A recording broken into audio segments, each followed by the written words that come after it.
أعوذ بالله من الشيطان الرجيم بسم الله الرحمن الرحيم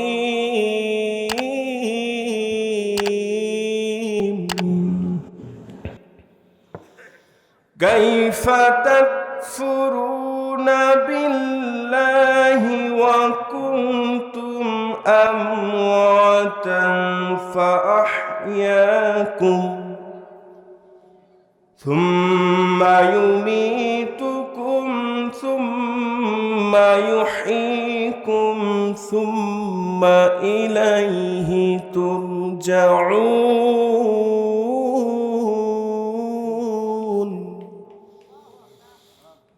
الله أكبر بسم الله الرحمن الرحيم إن الله وملائكته يصلون على النبي يا أيها الذين آمنوا صلوا عليه وسلموا تسليما اللهم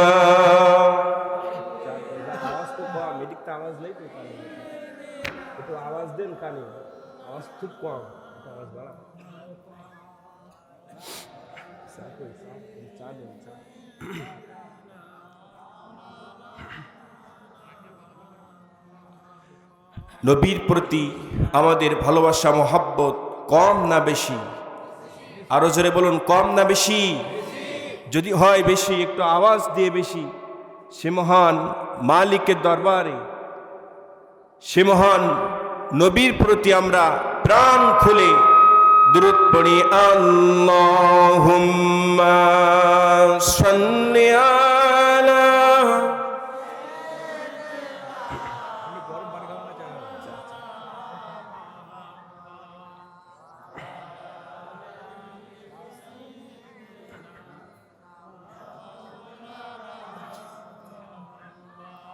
মন কাহার লাগিয়া তুমি কান্দ দিবারাতি, পাগল মন কাহার লাগিয়া তুমি কান্দ দিবারাতি, ভেবে দেখো কেউ হবে না তোমার সঙ্গের সাথী। কাহার লাগিয়া তুমি কান্দ দিবা রাতি, আপন আপন বইলা যারে ভাবছো সারাক্ষণ,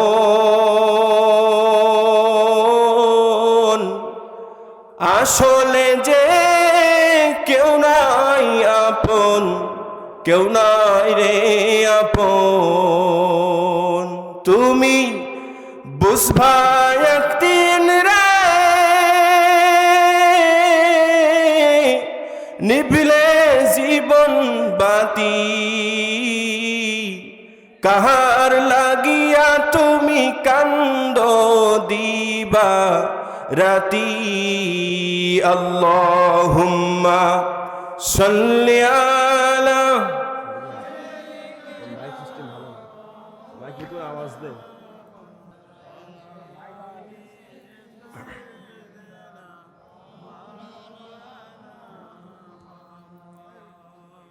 আমি কান্দি নদীর ঘাটে বৈশা তোরি হিরো আশায়, আমি কান্দি নদীর ঘাটে বৈশা তোরি হিরো আশায়, আমি যাইব মদিনায় গো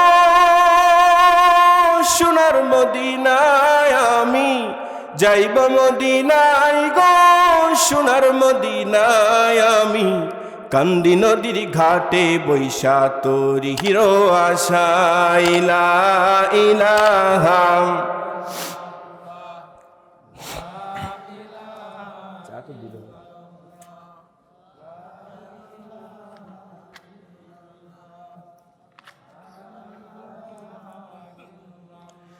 লা ইলাহা লা ইলাহা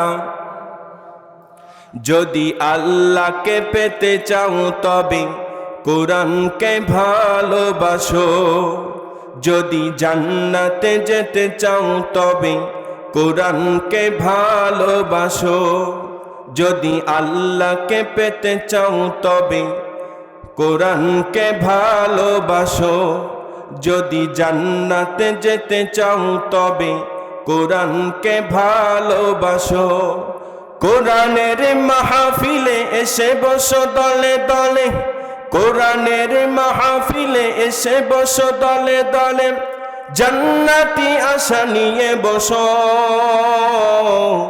যদি আল্লাহকে পেতে চাও তবে কোরআনকে ভালোবাসো লা ইলাহা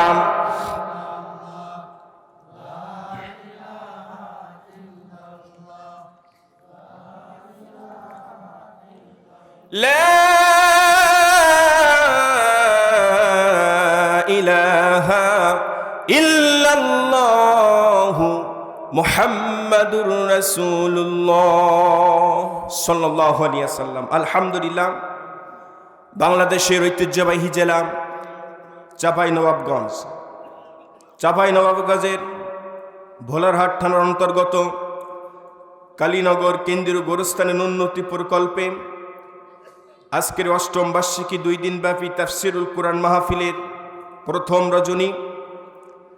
আজকের এই তাফসিরুল কুরআন মাহফিলের সম্মানিত অনারেবল প্রেসিডেন্ট, সম্মানিত সভাপতি জনাব আলহাজ মোহাম্মদ আলিমউদ্দিন সরদার কালীনগর, আলহামদুলিল্লাহ সম্মানিত দাদা মোহাম্মদ গোলাম মুর্শেদ ভুটু কালীনগর। আমরা দোয়া করে আল্লাহ পাক সহ সভাপতিকেও যেন তার গুনাহগুলো মাফ করে দিয়ে কাল কঠিন কিয়ামতের ময়দানে আরশে আজিমে সায়াতুল স্থান দান করেন।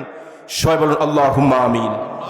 আজকের তাফসিরুল কুরআন মাহফিলের প্রধান অতিথি জনাব মোহাম্মদ আফাজউদ্দিন পানু, চেয়ারম্যান 4 নং জামবাড়িয়া ইউনিয়ন পরিষদ। এছাড়া মঞ্চ উপস্থিত ওলামায়ে কেরাম বৃন্দ, অতিথিবৃন্দ সহ সামনে উপস্থিত দূরদরাজ থেকে আসা, ধুলির আসনে বসা আগত স্বাগত সুশিক্ষিত সুচিন্তিত সম্মানিত মুরব্বিয়ানে কেরাম, খালিক তারিক সাইফুল্লাহর উত্তরসূরি নওজোয়ান প্রিয় যুবক ভাইরা, পর্দার আড়ালে অবস্থানরত আমার মা এবং বোনেরা, সকলকে নিয়ে আলোচনা প্রথমে সকলের কাছে দোয়া নেওয়ার জন্য আরেকবার জানাচ্ছি সালাম। আসসালামু আলাইকুম ওয়া রাহমাতুল্লাহি ওয়া বারাকাতুহু। আপনারা কি আমার উপর কোনো রাগ করে আছেন ভাইজান? সালাম দেওয়া সুন্নাত, উত্তর দেওয়া ওয়াজিব। জোরে সালাম দিলে গুনাহ যাবে ঝরে। আল্লাহর নবী বলেন মুসলমানের পরস্পর হক রয়েছে 6টি। জোরে বলেন কয়টি? তার ভিতরে অন্যতম একটি পরস্পর দেখা হলে সালাম দেওয়া। এই সালাম দিলে পরস্পর মহব্বত ভালোবাসা বৃদ্ধি পায়। জোরে বলুন সুবহানাল্লাহ। আর যে ব্যক্তি এই সালাম দেওয়ায় দেরি করে, যে ব্যক্তি সালাম দেওয়ায় অহংকারিত করে, আল্লাহ নবী বলেন যে ব্যক্তি প্রথম সালাম দেয় সে অহংকার মুক্ত হয়ে যায়। জোরে বলুন সুবহানাল্লাহ। আজকাল সমাজে অনেক মানুষ সালামের উত্তর দিতে চায় না, আছে না? সালাম দিবেন উত্তর দেয় না, মাথাটা নাড়িয়ে দেয়। কিন্তু আল্লাহর কোরআন সূরা নিসার ভিতরে আপনি খুঁজলে পেয়ে যাবেন, আল্লাহ বলছেন যখন তোমাকে কেউ সালাম দেবে সেই সালামের উত্তরটা উত্তম ভাবে দিবে। এজন্য আমি সবাইকে আবার একবার সালাম দিচ্ছি, আসসালামু আলাইকুম ওয়া রাহমাতুল্লাহি ওয়া বারাকাতুহু। হৃদয়ের সবটুকু ভাব আর আবেগ, শরীরের সবটুকু শক্তি কণ্ঠে এনে কালিমাতুশ শুকর আদায়ের লক্ষ্য নিয়ে সে মহান রব্বুল ইজ্জাত ওয়াল জালালের দরবারে শুকরিয়া আদায় করি। যে মহান আল্লাহ সুবহানাহু ওয়া তাআলা আমাদেরকে এই কনকনে শীতের মধ্যে জান্নাতি বাগানে আসার এবং বসার তৌফিক দান করেছেন, এই জন্য সে মহান মালিকের দরবারে প্রাণ খুলে শুকরিয়া আদায় করি, বলি আলহামদুলিল্লাহ।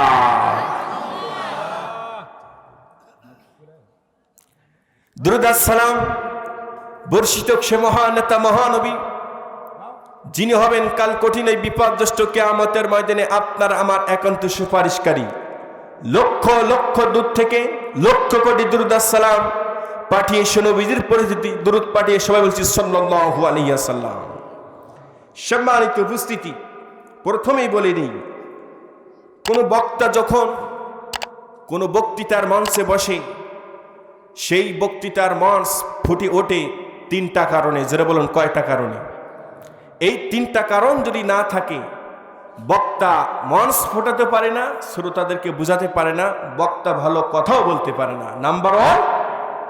নাম্বার ওয়ান হচ্ছে মাইকিং সিস্টেম। মাইকিং সিস্টেম যদি খারাপ হয়, ও বক্তা যত শুদ্ধ ওয়াজ করুক না কেন, ও কখনো ভালো লাগবে না, ঠিক কিনা বলেন? তো দুঃখজনক বিষয় হলো সত্য, আজকের মাইকিং সিস্টেম আমার ব্যক্তিগতভাবে পছন্দ হয়নি। কারণ কোনো আওয়াজই নাই, বক্তার বক্তৃতাকে ফুটিয়ে তোলে মাইক সিস্টেম, কিন্তু এখানে কথা বললে মনে হচ্ছে আমি যেন কোনো সাধারণ মাইকে কথা বলছি।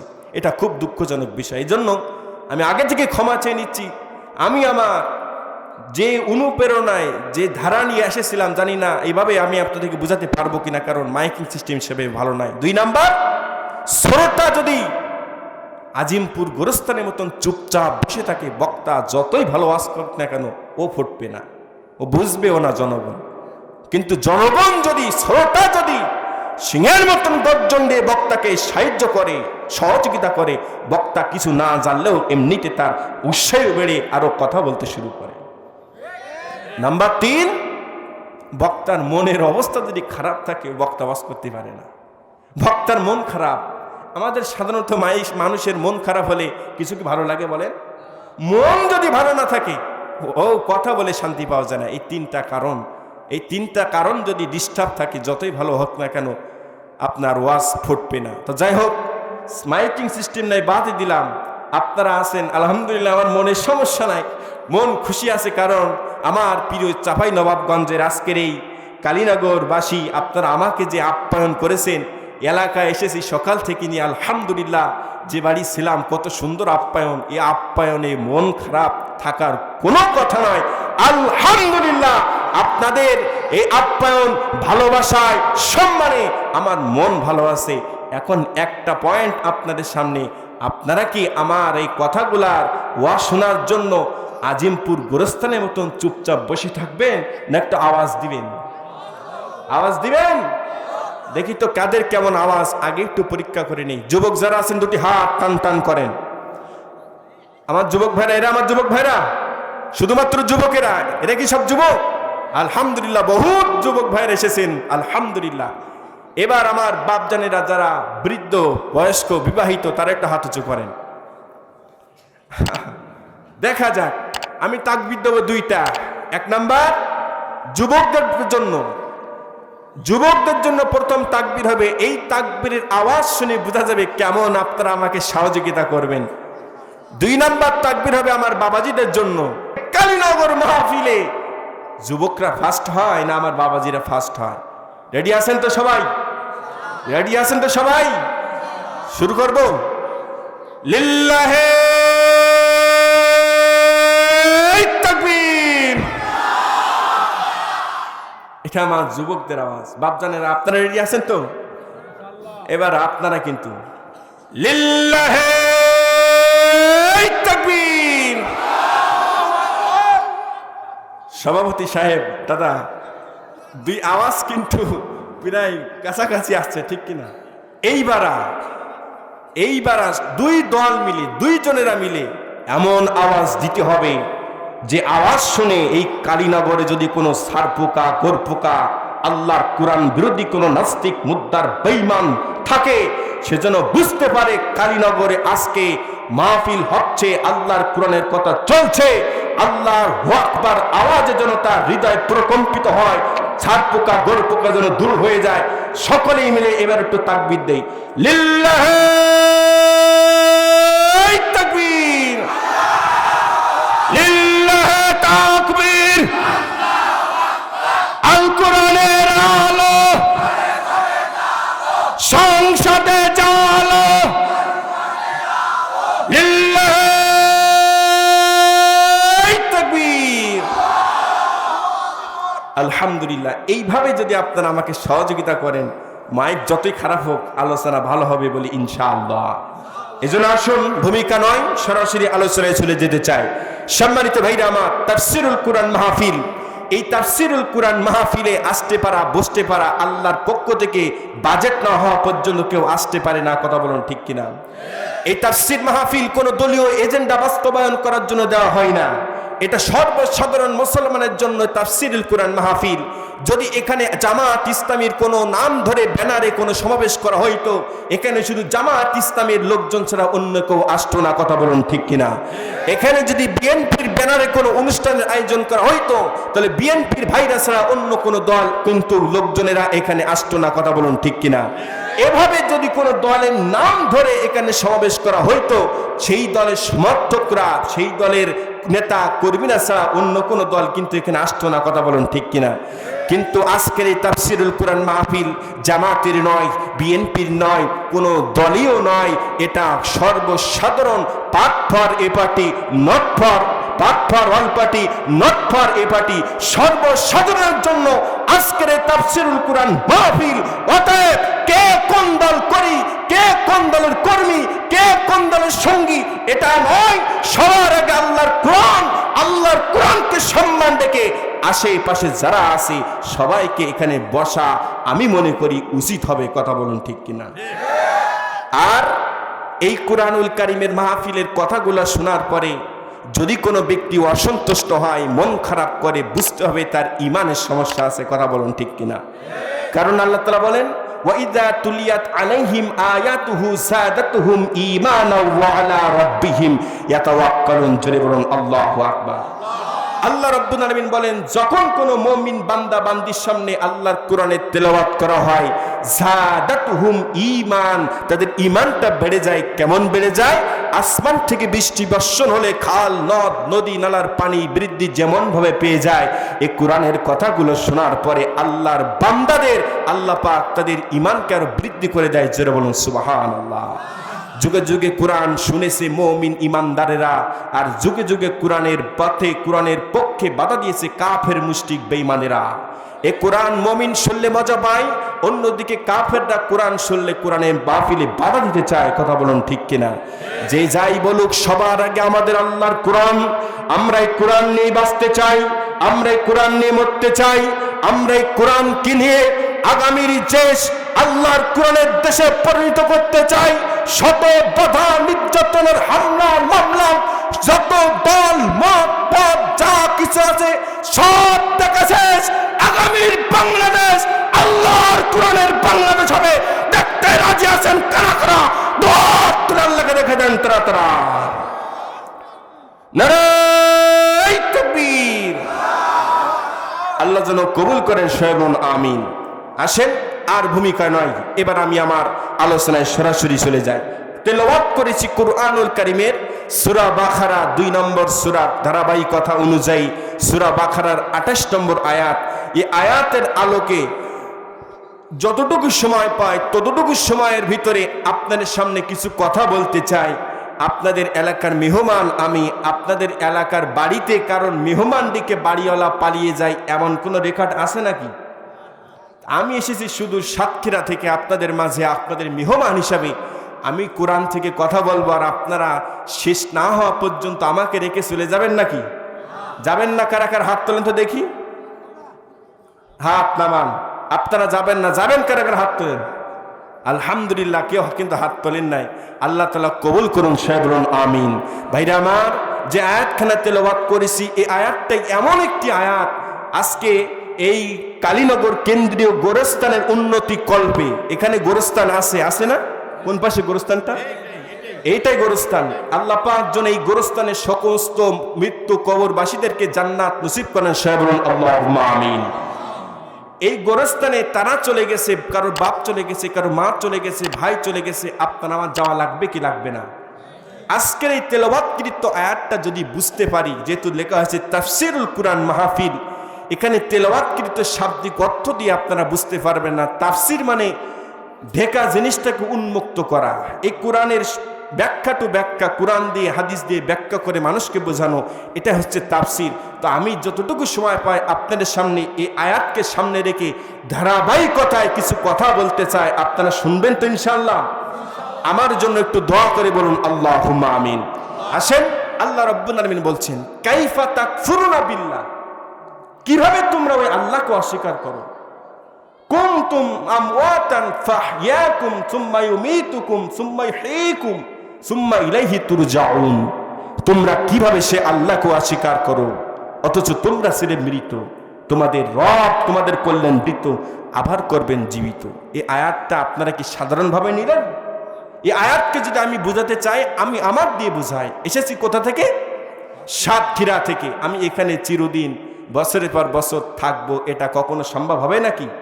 না, আমাকে ফিরতে হবে কি হবে না?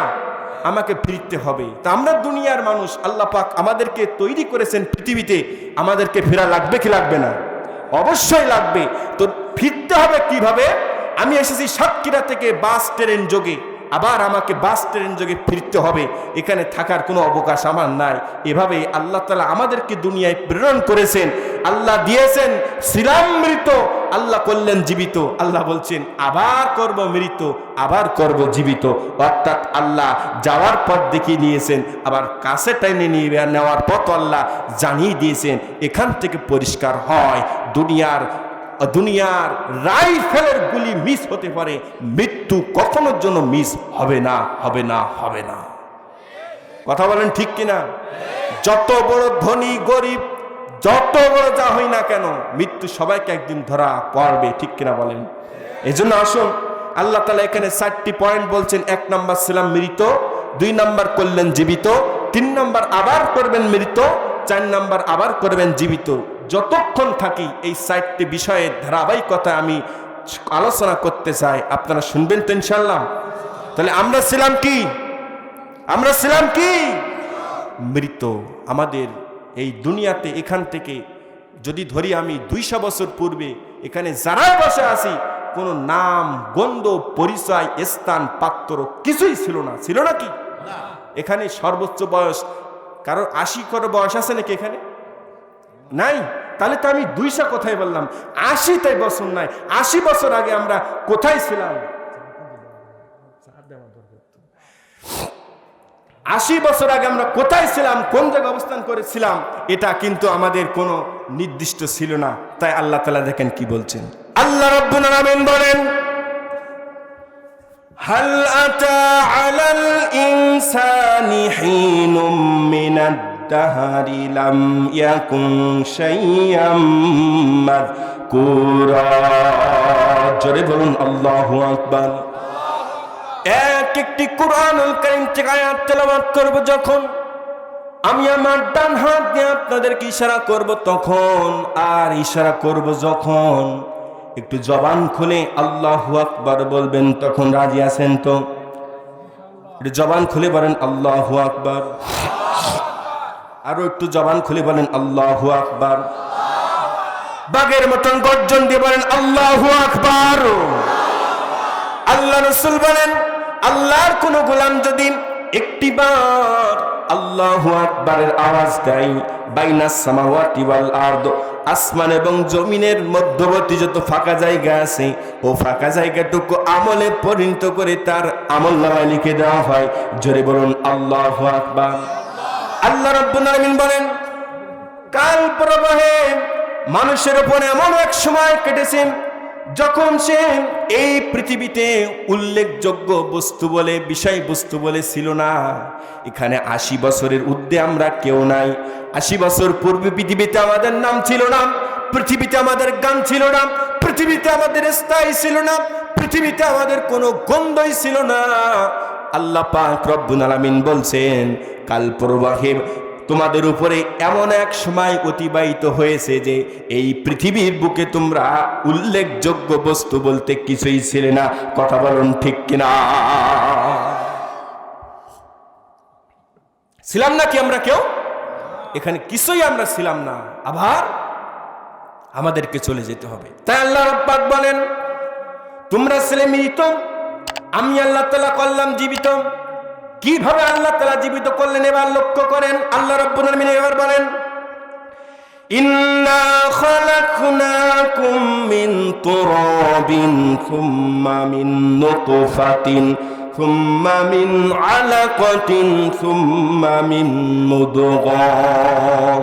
আল্লাহ রাব্বুল আলামিন বলেন, আমি তোমাদেরকে মাটি হতে সৃষ্টি করেছি, তারপরে শুক্রাণু হতে, তারপরে তোমাদের জমাট বাঁধা রক্ত হতে, তারপরে তোমাদের মাংস পিণ্ড হতে তোমাদেরকে আমি সৃষ্টি করেছি। কিভাবে আল্লাহ তাআলা সৃষ্টি করেছেন? আল্লাহ রাব্বুল আলামিন বলছেন, ইন্না খলাকনাকুম মিন তুরাব, তোমাদেরকে আমি মাটি থেকে সৃষ্টি করেছি। এরপরে আমি তোমাদেরকে তোমাদের পিতা এবং মাতার মিলনে একটি ফোঁটা নাপাক পানি দ্বারা তোমার মায়ের গর্ভের ভিতরে এক টুকরো রক্ত জমাট করে তার ভিতরে আমি হাড্ডি ঢুকিয়ে দিয়েছি। আস্তে আস্তে করে তোমাকে আমি বড় করেছি, আস্তে আস্তে তোমাকে আমি বড় করেছি। সাউন্ড যাক, ভালো হয়েছে, এইভাবে থাক।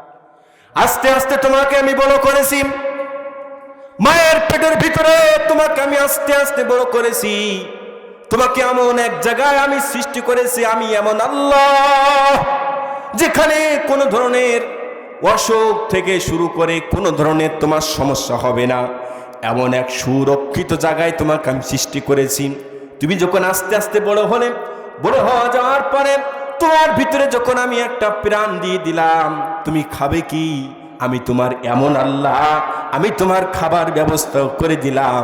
আমি তোমার মায়ের মাসিককে বন্ধ করে দিয়া তোমার নারীর সাথে অ্যাডজাস্ট করে তোমার খাদ্যর ব্যবস্থা করে দিলাম।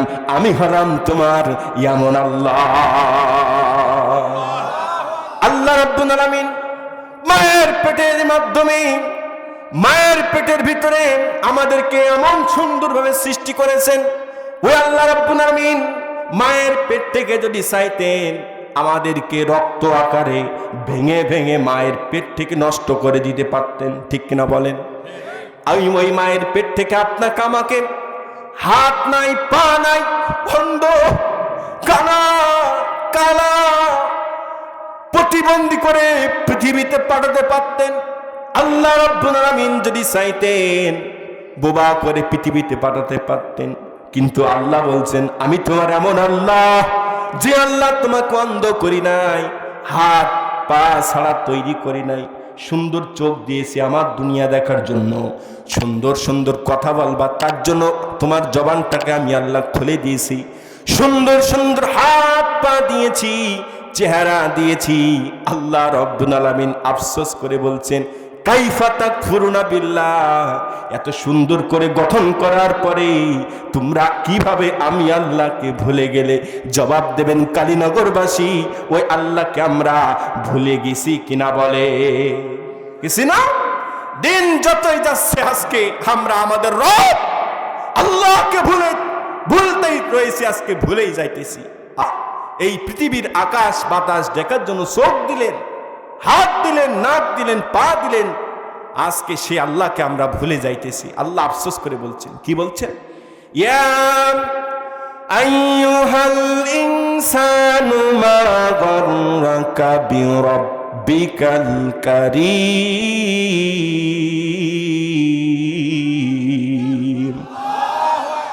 দুনিয়ার মানুষ, পৃথিবীতে সৃষ্টি করলাম আমি আল্লাহ, এত সুন্দর গঠন করে তোমাকে আমি সৃষ্টি করলাম, পৃথিবীতে পাঠালাম। ইয়া আইয়ুহাল ইনসান, হে মানুষ, কোন জিনিসে তোমার আমার এই মহব্বতকে, তোমার আমার এই মহব্বতকে কোন জিনিসে আজকে দূরত্ব করলো, ভেঙে দিল? তুমি যখন মায়ের পেট থেকে সুন্দরভাবে দুনিয়ায় ভূমিষ্ঠ হলে কোন ধরনের কথাই তুমি বলতে পারতে না, কান্না ছাড়া তোমার কোনো উপায় ছিল না। আমি তোমার এমন আল্লাহ, তুমি যখন ট্যা ট্যা করে কাঁদতো ক্যাটা করে কান্দো, তোমার মায়ের কলিজায় সেই টান পড়ে যায়, তোমার মা তোমাকে এসে কোলে নেয়। আমি তোমার এমন আল্লাহ, দুনিয়ার সব খাবার বিপরীতের চাইতে তোমার মায়ের মাধ্যমে, মায়ের দুধের স্থানের মাধ্যমে এমন সুস্বাদু খাদ্য আমি তোমাকে তৈরি করলাম খাওয়ানোর জন্য, যা দুনিয়ার কোনো ফ্যাক্টরির ভিতরে পাওয়া যাবে না। আজকে তুমি সেই মহান আল্লাহকে বাদ দিয়ে কিভাবে আল্লাহ বিরোধীদের সঙ্গে হাতে হাত দাও?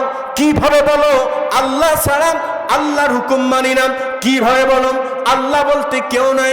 কিভাবে বলো আল্লাহর হুকুম পালন করতে চাই না? কিভাবে বলো সকল ক্ষমতার উৎস জনগণ?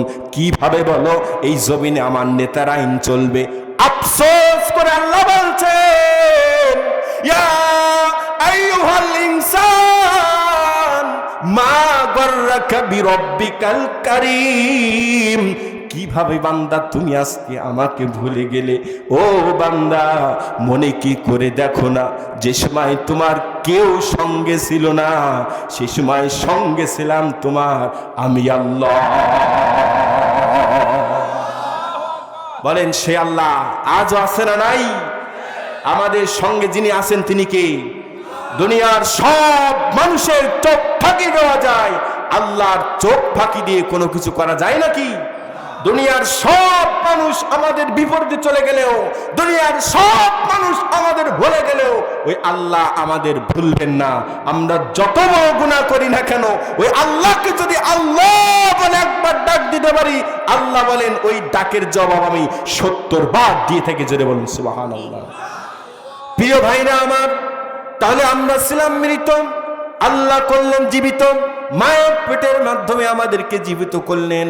আমি কিন্তু ধারাবাহিক আলোচনায় চলে যাইতেছি ভাইরা আমার। মায়ের পেটের মাধ্যমে দুনিয়াতে ভূমিষ্ঠ হলাম। ওই মা, ওই বাবা আজকে কতজনের কবরে চলে গিয়েছে, কতজনের পিতা আজকে দুনিয়াতে বেঁচে নাই, কতজনের মা আজকে দুনিয়াতে বেঁচে নাই। যেই মা সন্তান গর্ভে থাকাকালীন অবস্থায় এই কনকনে শীতের দিনে সইতে পারত না, সন্তান যদি শুকনা জায়গায় প্রসব করে দিত, মা জননী সন্তানের ওই ভিজা জায়গায় নিজেই শুয়ে সন্তানকে শুকনা জায়গায় আপনার শোয়াই দিত। আবার যদি শুকনা জায়গায় সন্তান প্রসব করে দিত, মা জননী সেখান থেকে নিয়া বুকের উপরে নিয়া ঘুম পড়াতো। কখনোর জন্য মা জননী কখনোর জন্য রাগ করি নাই, কখনোর জন্য সন্তানকে দূরে ফেলে দেই নাই। সন্তান পেটে থাকা অবস্থায় মা জননী খাবার সামনে দিয়ে দাঁড়িয়েছেন, বসেছেন, সন্তান পেটের ভিতরে লাঠি মেরেছে। মা জননীর আর খাবার টাইম হই নাই, ওই মা জননী উঠে চলে গিয়েছে। ওই মা জননী এত আদর যত্ন করে আমাদেরকে পৃথিবীতে এত লালিত পালিত করেছেন। আজকে অনেকের মা নাই, অনেকের বাবা নাই। যাদের মা নাই তারা বোঝে মা না থাকার কি বেদনা, যাদের আব্বা নাই তারাই বোঝে আব্বা না থাকার কি বেদনা। যে সময় অভাব অনটনের দিন আপনারা অবশ্যই জানেন, সন্তানের মুখে শুধু দুমুঠো ভাত তুলে দেওয়ার জন্য, সন্তানের মুখে শুধুমাত্র কিছু তুলে দেওয়ার জন্য মা বাবা কত কষ্ট করত। ওই মা বাবা আজকে আমাদের মাঝে অনেকের নাই। এই গোরস্থানের মতন কত গোরস্থানে ঘুমিয়ে গেছে বাবা। একদিন মা বাবার মতো এই দুনিয়া আমাদেরকে ছাড়তে হবে। তবে এই দুনিয়াতে যদি জান্নাত পেতে হয়, আল্লাহ নবী বলেন হুমা জান্নাতুকা হুমা নারুকা। তোমার মা বাবা তোমার জান্নাত, তোমার মা বাবা তোমার জান্নাত। তোমার মা যদি খুশি হয়ে যায়, আল্লাহর আরশ পর্যন্ত খুশি হয়ে যায়। তোমার আব্বা যদি খুশি হয়ে যায়, আল্লাহর আরশ পর্যন্ত খুশি হয়ে যায়। আর যদি তোমার আব্বা মা খুশি হয়ে যায়, আল্লাহ পর্যন্ত ও খুশি হয়ে যায়। এই জন্য নবীজির কাছে প্রশ্ন করা হলো, ইয়া রাসূলুল্লাহ, ইয়া হাবিবাল্লাহ, খেদমত করব কাকে? রাসূল বললেন তোমার মাকে। আবার প্রশ্ন করা হলো, খেদমত করব কাকে? রাসূল বললেন তোমার মাকে। আবার প্রশ্ন করা হলো, খেদমত করব কাকে? রাসূল বললেন তোমার মাকে। এবার প্রশ্ন করা হলো, খেদমত করব কাকে? রাসূল বললেন তোমার আব্বাকে। মায়ের কথা নবীজি বললেন কয়বার? 3 গুণ স্তরে মায়ের সম্মানকে আল্লাহ পাক বৃদ্ধি করেছেন। 3 গুণ মায়ের সম্মানকে আল্লাহ নবী বৃদ্ধি করে দিয়েছেন। কিন্তু সন্তানের কাছে পিতামাতা দুইজন সমান চোখে চোখে হবে। আল্লাহর অনুগ্রহে আল্লাহর কাছে নবীজির ভাষায় মায়ের সম্মানকে আল্লাহ পাক বাড়িয়েছেন। ওই মা জননী আজকে অনেকের নাই, অনেকের আছে। আমি তাদের হাত দুটো দেখতে চাই। মা নাই যার যার দুটি হাত তুলে আল্লাহকে একটু দেখাই দেবেন ভাই। মা নেই কার কার দুটি হাত তোলেন তবে ভাই, মা নেই কার কার হাত তোলেন ভাই। আল্লাহ পাক জনেই মা হারা সন্তানদের মাকে মাফ করে দেয়, যারা বলুন আমিন। আব্বা নাই কার কার একটু দুটি হাত তোলেন ভাই। আল্লাহ এই আব্বা হারা সন্তানদের আব্বাকে তুমি মাফ করে দাও, যারা বলুন আমিন। সম্মানিত ভাইরা আমার, এই দুনিয়াতে আল্লাহ পাক রব্বুল আলামিন নবীর মাধ্যমে জানিয়েছেন পৃথিবীর শ্রেষ্ঠ কাবা তোমার মা তোমার বাবা। নবী বলেন যদি কোনো সন্তান মা বাবার মুখে একটু হাসি ফুটাতে পারে কোন ধরনের আনন্দ দিয়ে, আল্লাহ নবী বলেন ওই সন্তানের আমলনামায় একটি কবুলিয়াতের হজের সওয়াব দান করা হয়। যারা বলেন সুবহানাল্লাহ। প্রশ্ন করা হলো ইয়া রাসূলুল্লাহ ইয়া হাবিবাল্লাহ হুজুর, যদি আমি আমার মা বাবাকে 100 বার হাসাতে পারি তাহলে আমার কতটি সওয়াব হবে? আল্লাহ নবী বললেন 100 বার যদি তুমি হাসাতে পারো 100টি কবুলিয়াত হজ করলে যত সওয়াব হয় অত পরিমাণ সওয়াব তোমার আমলনামায় আল্লাহ দিয়ে দিবেন। তাহলে ওই মা বাবার খেদমত করার দরকার আছে কিনা ভাই? আল্লাহ রাব্বুল আলামিন বলেন ওয়াকাদা রাব্বুকা আল্লা তা'বুদু ইল্লা ইয়্যাহু ওয়া বিল ওয়ালিদাইনি ইহসানা। আল্লাহ রাব্বুল আলামিন বলেন আল্লাহর পক্ষ থেকে চূড়ান্ত ফয়সালা হচ্ছে এই যে আমি আল্লাহর পরে তোমরা তোমাদের মা বাবার প্রতি ইহসান করবা, মা বাবার প্রতি ভালো ব্যবহার করবা, মা বাবার প্রতি সম্মান করবা, মা বাবার প্রতি শ্রদ্ধা করবা। কখনোর জন্য তারা উফ পর্যন্ত শব্দ তারা না পায়। আর তোমরা আমি আল্লাহর কাছে দোয়া করবা অকুর রব্বির, সবাই পড়ে নকুর রব্বির হামহুমা কামা রব্বায়ানি সগীরা।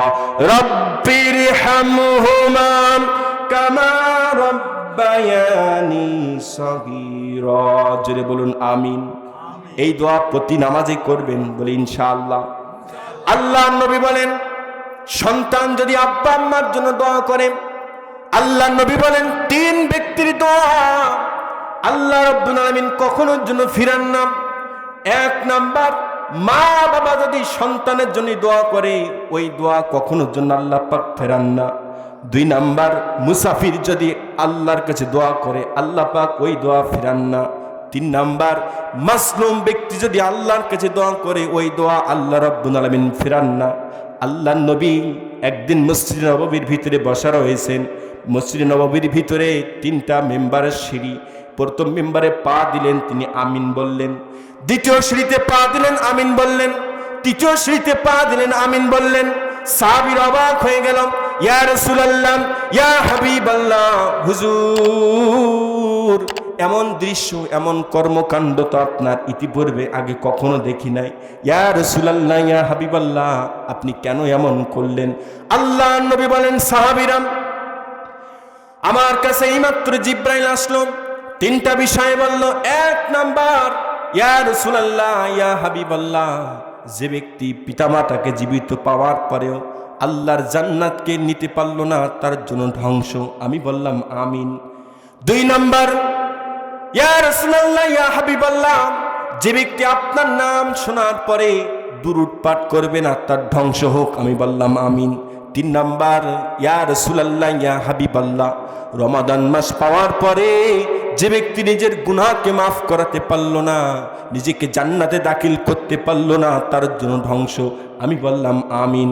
প্রিয় ভাইরা আমার, এই মা বাবা যাদের আছে তারা এখনো পর্যন্ত দুনিয়ার মহামূল্যবান সম্পদ পেয়ে রয়েছি। এখনো পর্যন্ত এই দুনিয়াতে আমরা মহা বড় সম্পদ পেয়ে রয়েছি, জান্নাতে যাওয়ার জন্য একটা পথ আমরা খুলে রেখেছি।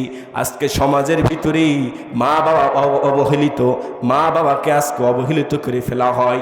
সুন্দরী বউ পাওয়ার পরে, সুন্দরী স্ত্রী পাওয়ার পরে আজকে মা বাবাকে কেউ গুরুত্ব দিতে চায় না, মা বাবাকে কোনো ধরনের কেয়ার করে না। অথচ সন্তান ছোটবেলায় যখন গালে তুলে খেতে পারত না, হাঁটতে পারত না, ওই মা চেয়ে চেয়ে অন্যের দ্বারা দ্বারে কাম করে কাজ করে এনে এনে সন্তানদের মুখে ভাত তুলেছিল।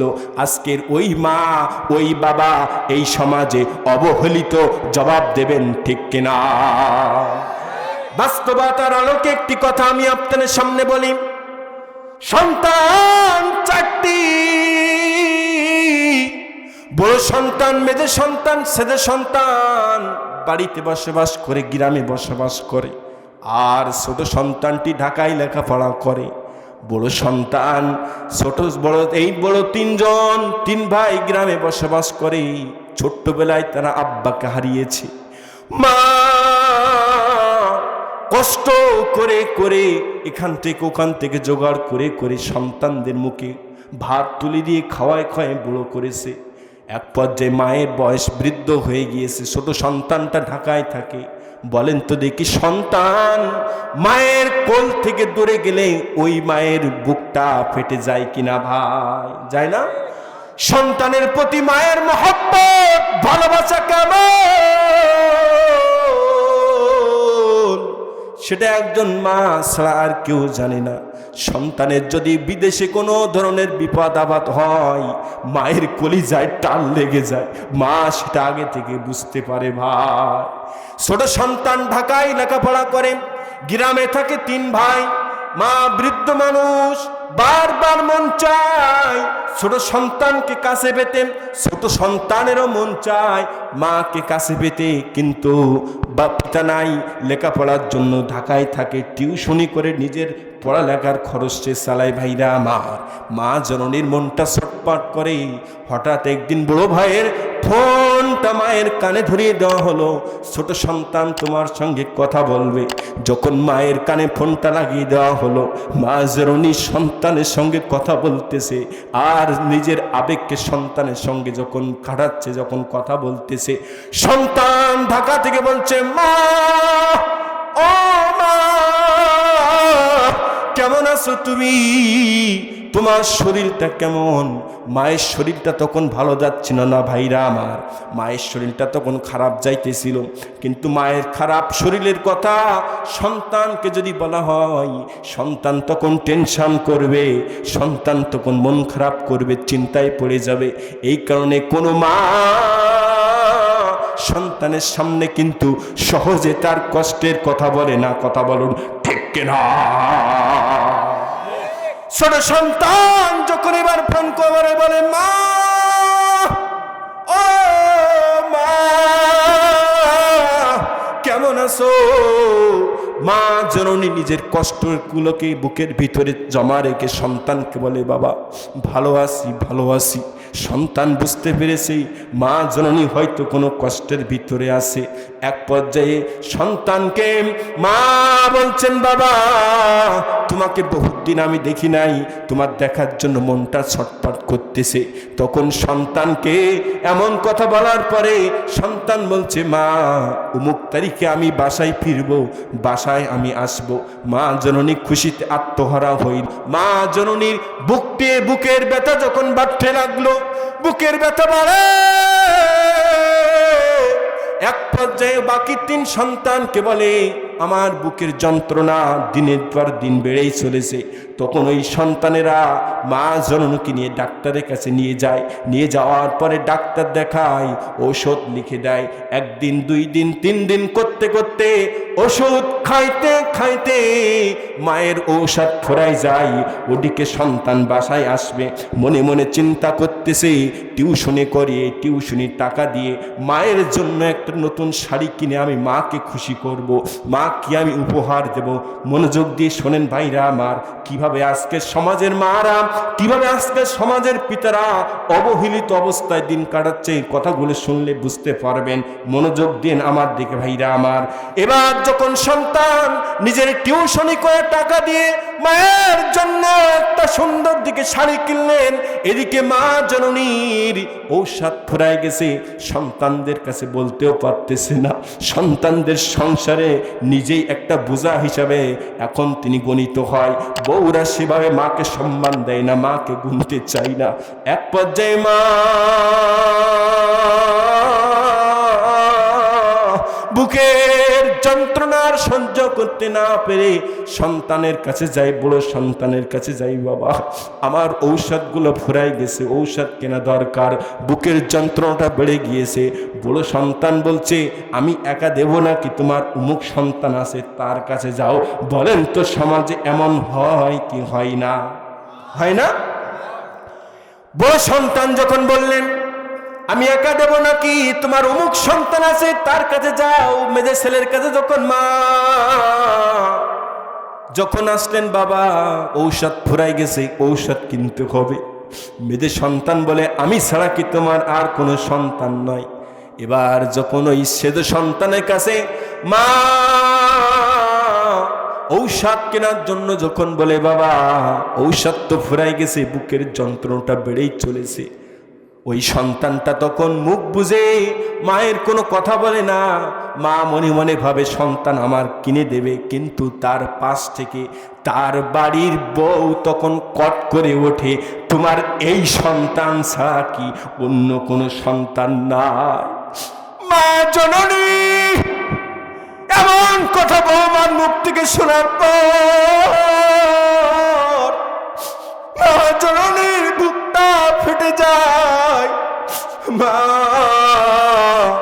মনে কষ্ট নিয়ে ভাইরা নিজের কামরার ভিতরে, ঘরের ভিতরে চলে যায়।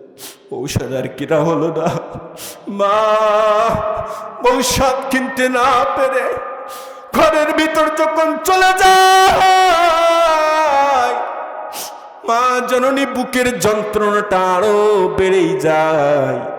ওদিকে ছোট সন্তানটি আজ গাড়িতে উঠবে, এদিকে মার এই অবস্থা।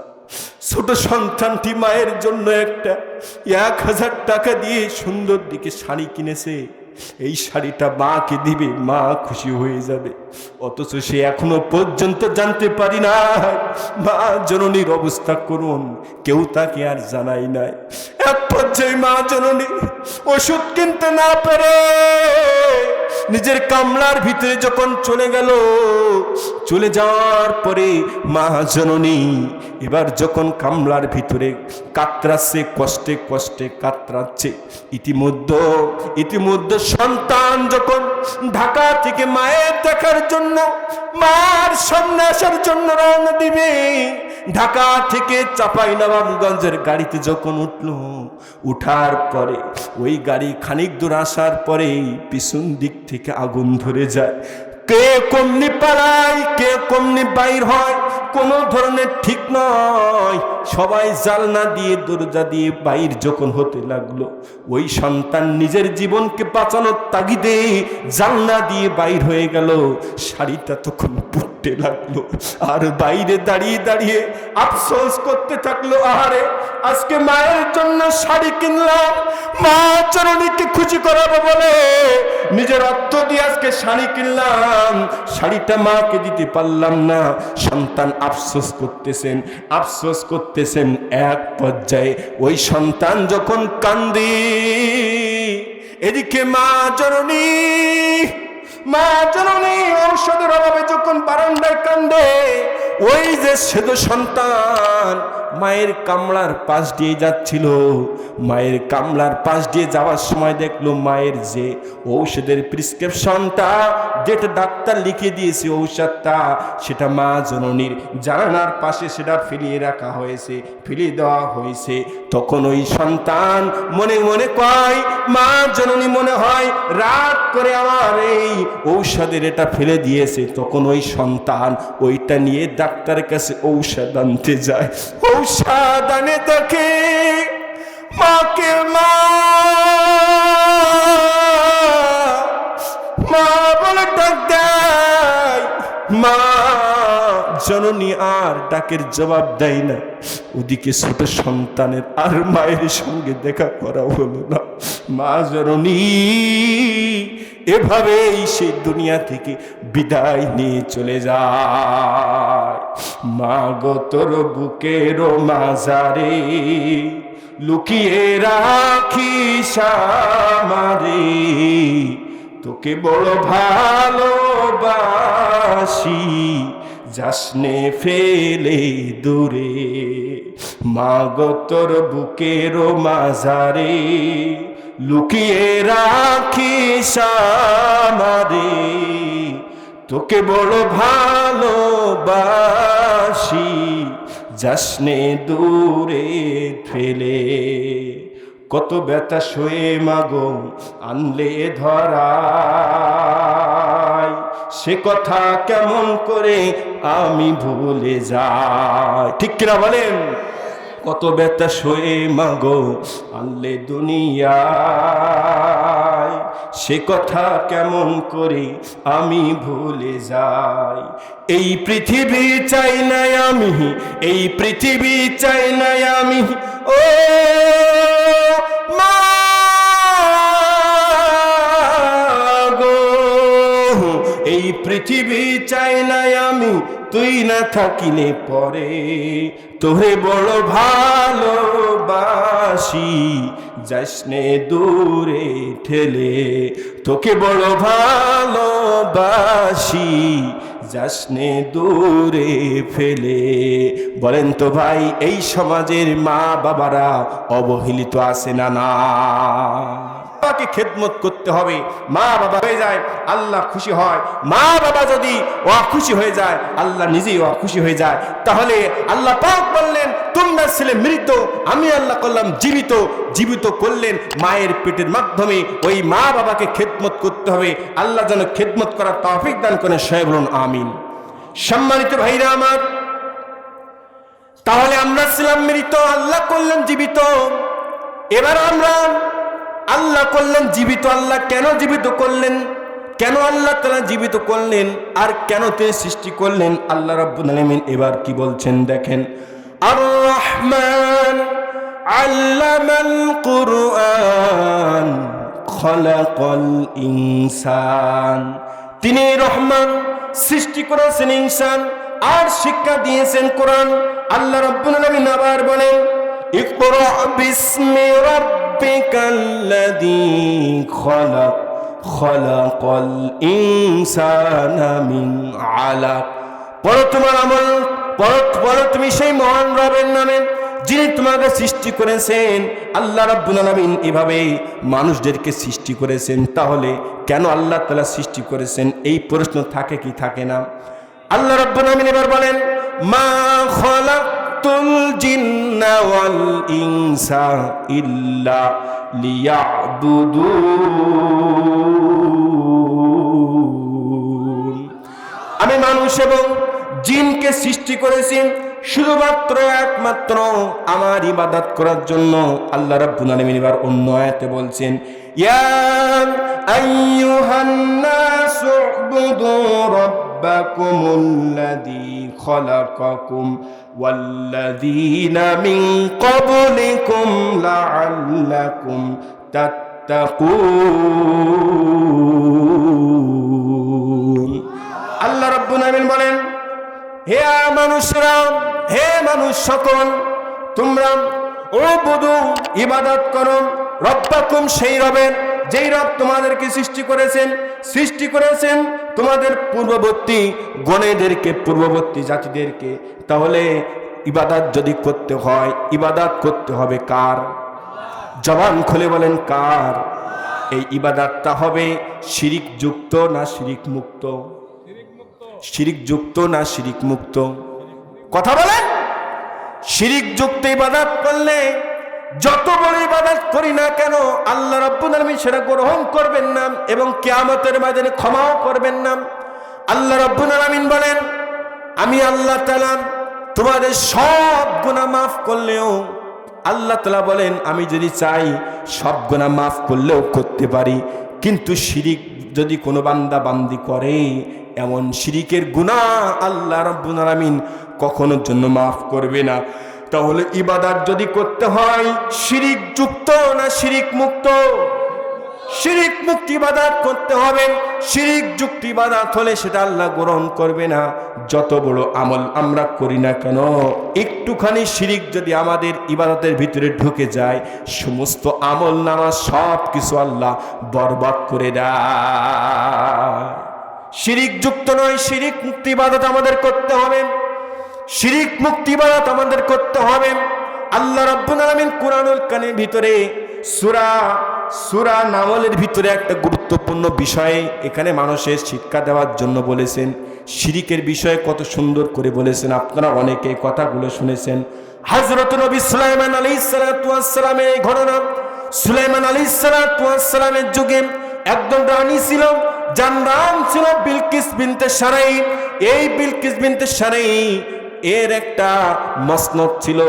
ঘটনাটা চমৎকার ঘটনা, আপনারা শুনতে চান কি ভাইরা আমার?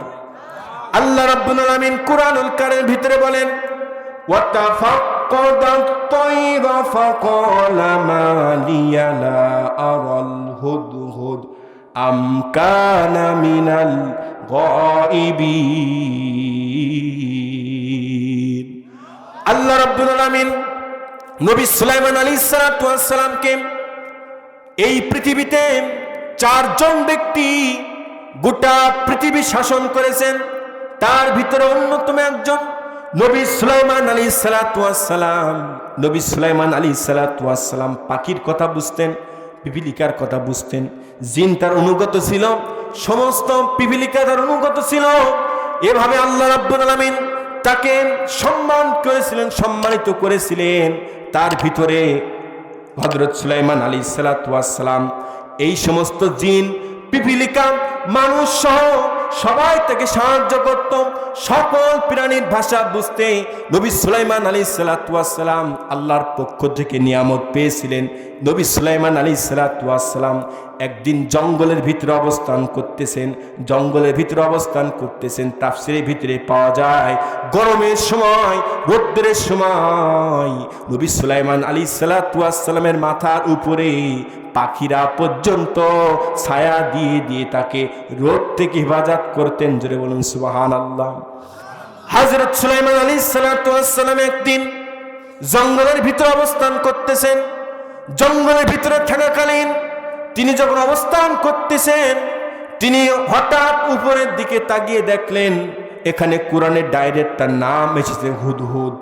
আল্লাহ রাব্বুল আলামিন বলেন, وَتَفَقَّدَ الطَّيْرَ فَقَالَ مَا لِيَ لَا أَرَى الْهُدْهُدَ أَمْ كَانَ مِنَ الْغَائِبِينَ। আল্লাহ রাব্বুল আলামিন বলেন, সুলাইমান নবী যখন ওই জঙ্গলের ভিতরে অবস্থান করতেছিলেন, এই সুলাইমান আলাইহিস সালাতু ওয়াস সালাম উপর দিকে লক্ষ্য করলেন, দেখলেন সব পাখিরা, বলা হয়েছে তাদের এক একটা আসন ছিল। ওই আসন ছাড়া অন্য ওই আসনে তারা বসতে পারত না, তারা বসতো না। উপরের দিকে তাকিয়ে তিনি লক্ষ্য করলেন হুদহুদ নামক যেই পাখি, সেই পাখিটা নয়। হুদহুদ নামক যেই পাখি, সেই পাখিটা তার স্থানে নয়। এই হুদহুদ পাখি এমন একটা পাখি ছিল, সুলাইমান আলাইহিস সালাতু ওয়াস সালামের যদি পানির প্রয়োজন হতো, হুদহুদ পাখি শত শত ফিটার কিলোমিটার দূর থেকে লক্ষ্য করে তিনি নজর দিতেন। নজর দেওয়ার পরে তিনি লক্ষ্য করে বলতেন, ও নবী সুলাইমান, ওই স্থানে পানি আছে, আপনি খোঁজ লাগান। সেখানে খোঁজ লাগাতেন জিন দ্বারা, অবশ্যই সেখানে তিনি পানি পেয়ে যেতেন। জোরে বলুন সুবহানাল্লাহ। সালাম যখন জঙ্গলের ভিতরে অবস্থান করতেছেন, হুদহুদ পাখি যখন নাই, নবী সুলাইমান তখন অন্য পাখিদের ডেকে ডেকে বলে, কি ব্যাপার, আমি কেন হুদহুদকে দেখছি না, আমি কেন হুদহুদকে দেখছি না, হুদহুদ গেল কোথায়, হুদহুদ গেল কোথায়? তখন তিনি বলতেছেন, তখন তিনি রাগান্বিত হয়ে হুদহুদের বিরুদ্ধে তিনি রায় জারি করে দিলেন। অন্য পাখিদের সামনে কি রায় জারি করেছিল সে কথাও আল্লাহ রাব্বুল আলামিন কুরআনুল কারীমের ভিতরে কোট করে দিয়েছে। আল্লাহ রাব্বুল আলামিন বলেন, লা উআদ্দিবাকে সিজদা করো যিনি তোমাদেরকে সৃষ্টি করেছেন তুমি কতদিন চলবে এই বাংলার জমিনে সূর্য উদিত হবে যতদিন আল্লাহর কোরআনের কথা চলবে ততদিন কোন নাস্তিক মুরতাদ বেঈমানেরা আল্লাহর কোরআনের আওয়াজ কথা বন্ধ করতে পারবে না কথা বলুন ঠিক কিনা এই জন্য আপনারা কোরআনের কথা শুনতে চান কি চান না কোরআন আমাদের শুনতে হবে কোরআনের কারিমের কথা শুনতে হবে কেন কোরআন শুনবেন এটা জানার দরকার আছে না নাই আমরা 6টি কারণে কোরআন শুনবো কয়টি কারণে 6টি কারণে কোরআন শুনবো 1 নাম্বার আল্লাহ রাব্বুল আলামিন বলেন আলিফ লাম মিম যালিকাল কিতাবু লা রাইবা ফিহি 1 নাম্বার কারণ কোরআন এই কারণে তোমরা শুনবা এটা এমন একটি কিতাব যেই কিতাবের ভিতরে ভুল তো দূরের কথা লা রাইবা ফি কোনো ধরনের সন্দেহ নয় কোনো ধরনের সংশয় নয় যেই কিতাবে কোনো ধরনের সন্দেহ সংশয় নয় ওই কিতাবের কথা শোনার দরকার আছে না নাই 1 নাম্বার আমরা কোরআন শুনবো তার 1 নাম্বার কারণ এই কোরআনে কোনো ভুল নাই কোনো ধরনের সন্দেহ নাই গেল 1 নাম্বার 2 নাম্বার আমরা কোরআন কেন শুনবো আল্লাহ রাব্বুল আলামিন বলেন ইন্নাহু লাযিকরুল লাকা ওয়া লিকাওমিকা ওয়া সাওফা তুসআলুন আল্লাহ রাব্বুল আলামিন নবীকে জানাচ্ছেন নিশ্চয়ই কোরআন আপনার এবং আপনার সম্প্রদায়ের জন্য আল্লাহ তাআলা বলছেন ওয়ালি যিকরি আল্লাহ তাআলা বলছেন ইন্নাহু লাযিকরুল লাকা ওয়া লিকাওমিকা তোমার এবং তোমার সম্প্রদায়ের জন্য এই কোরআন উপদেশ হিসাবে নাজিল হয়েছে ওয়া সাওফা তুসআলুন তোমাদেরকে অবশ্যই এই বিষয়ে প্রশ্ন করা হবে তাহলে যে কিতাব আমাদের জন্য উপদেশ হিসাবে নাজিল করা হয়েছে ওই উপদেশ বাণী শোনার দরকার আছে না না 2 নাম্বার গেল 3 নাম্বার এই কোরআন আমরা কেন শুনবো আল্লাহ রাব্বুল আলামিন বলছেন কদ জাআকুম বুরহানুম মির রাব্বিকুম ওয়া আনজালনা ইলাইকুম নূরাম মুবিনা আল্লাহ রাব্বুল আলামিন বলেন হে মানব জাতি তোমাদের রবের কাছ থেকে তোমাদের নিকট প্রত্যক্ষ প্রমাণ এসেছে এবং আমি তোমাদের প্রতি সমুজ্জ জ্যোতিশীল অবতীর্ণ করেছি আল্লাহ রাব্বুল আলামিন আমাদেরকে প্রকাশ্যভাবে একজন প্রকাশ্য প্রত্যক্ষ প্রমাণ স্বরূপ কোরআন আমাদেরকে নাজিল করেছেন এই কোরআন 3 নাম্বার কারণ এই কারণে আমাদেরকে কোরআন শুনতে হবে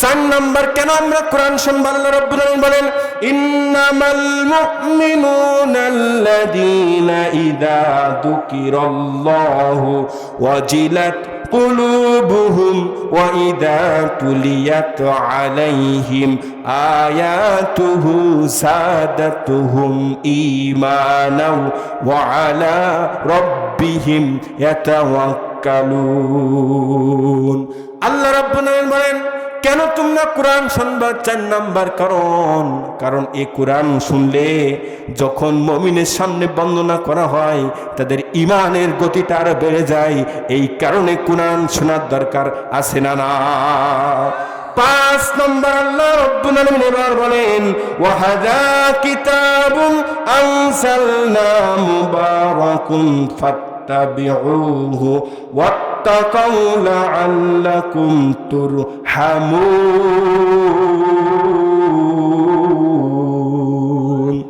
আল্লাহ রাব্বুল আলামিন বলেন নিশ্চয় আমি কোরআন এই জন্য অবতীর্ণ করেছি যা বরকতময় ও কল্যাণময় এই কোরআন বরকতময় কিনা বলেন কোরআন বরকতময় না আমরা যখন আমাদের সন্তানগুলা অসুস্থ হয় যখন সন্তানগুলা একটু ভয় পায় হুজুরের কাছে চলে যায় হুজুর সন্তানকে একটু ফু দিয়ে দেন পানি পুড়ে দেন তাই সেটা বিশ্বাস করে সেটা আমাদের থেকে অশিফা আমরা মুক্তি পেয়ে যাই কথা বলুন ঠিক কিনা আল্লাহ রাব্বুল আলামিন বলেন পাঠিয়েছি অবতীর্ণ করেছি তোমাদের জন্য কল্যাণকর এবং বরকতময় হিসাবে 5 নাম্বার গেল 6 নাম্বার এই কোরআন তোমরা কেন শুনবা শোনো আল্লাহ রাব্বুল আলামিন বলছেন ইন্না নাহনু নাযালনা যিকরা ওয়া ইন্না লাহু হাফিজুন।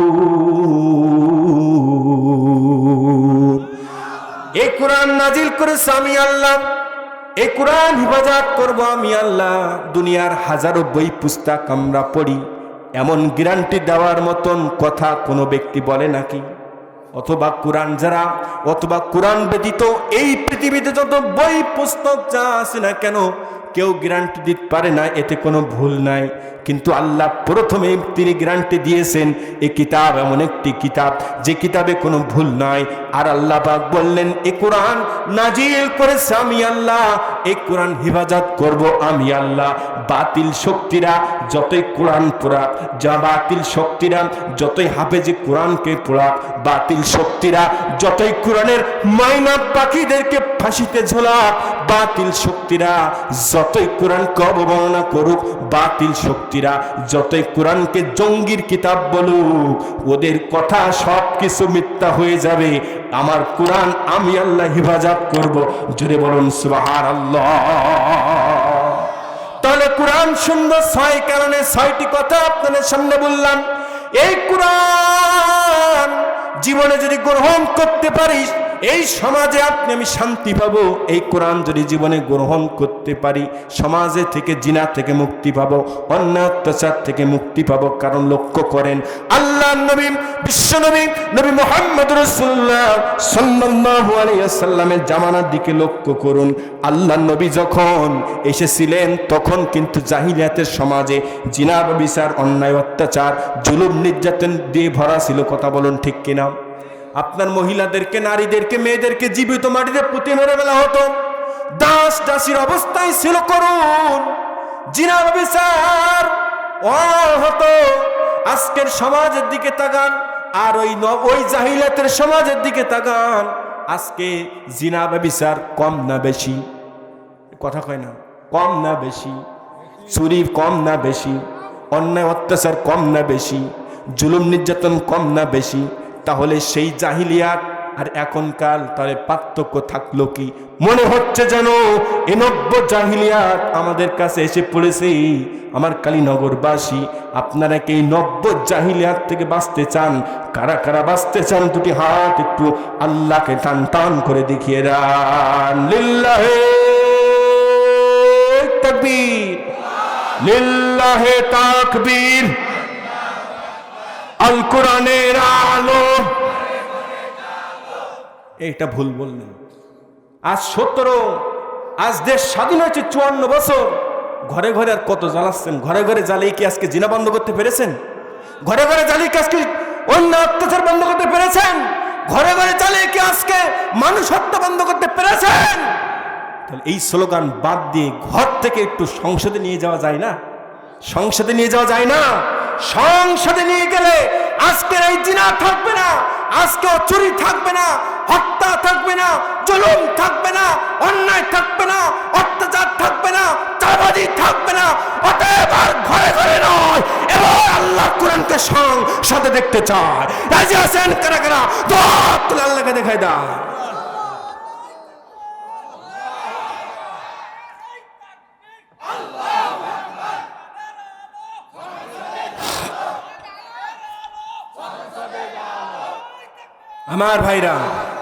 আমার ভাইরা, এই কোরআন প্রতিষ্ঠা করার সময় এসেছে।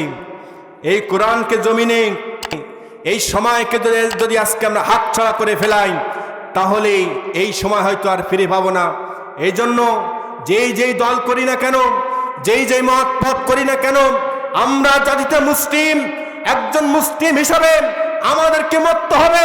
মৃত্যুর পরে এই জিন্দেগির হিসাব দিতে হবে। ওই সময় যেন আমরা আল্লাহর আসামির কাঠগড়ায় না দাঁড়াই, সেদিকে লক্ষ্য করতে হবে। আজকে দলের কারণে, আজকে সংগঠনের কারণে মাঝে মাঝে আপনি আল্লাহর বিরুদ্ধে যদি চলে যান, মাঝে মাঝে আল্লাহর শিরিক যদি আপনি করেন, বুঝে নেন আপনি যদি তাগুত শক্তির হাতে হাত দেন।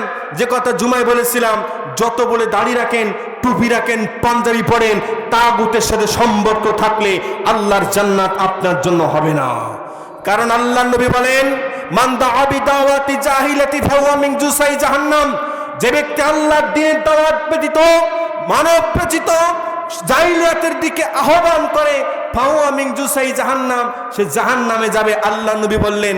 এবার সাহাবীরা প্রশ্ন করলেন, ক্বালু ইয়া রাসূলুল্লাহ ওয়া ইন সামা ওয়া সাল্লা, সে ব্যক্তি যদি নামাজও পড়ে রোজাও রাখে, তখন সে নবী করিম সাল্লাল্লাহু আলাইহি সাল্লাম বললেন ওয়া ইন সামা ওয়া সাল্লা ওয়া জামা আন্নাহু মুসলিম, সে যদি নামাজও পড়ে রোজাও রাখে, সে যদি মুসলিম বলে নিজেকে দাবিও করে, তবুও সে জাহান্নামে যাবে। একটাই কারণ, আল্লাহর দ্বীন ব্যতীত অন্য দ্বীন প্রতিষ্ঠা করার জন্য, আল্লাহর দ্বীন ব্যতীত অন্য কোন আইনকে প্রতিষ্ঠা করার জন্য চেষ্টা যদি করে, জাহিলিয়াতের সমাজকে যদি ফিরিয়ে আনতে চেষ্টা করে, সে জান্নাত পাবে না, হলেও নামাজি, হলেও রোজাদার।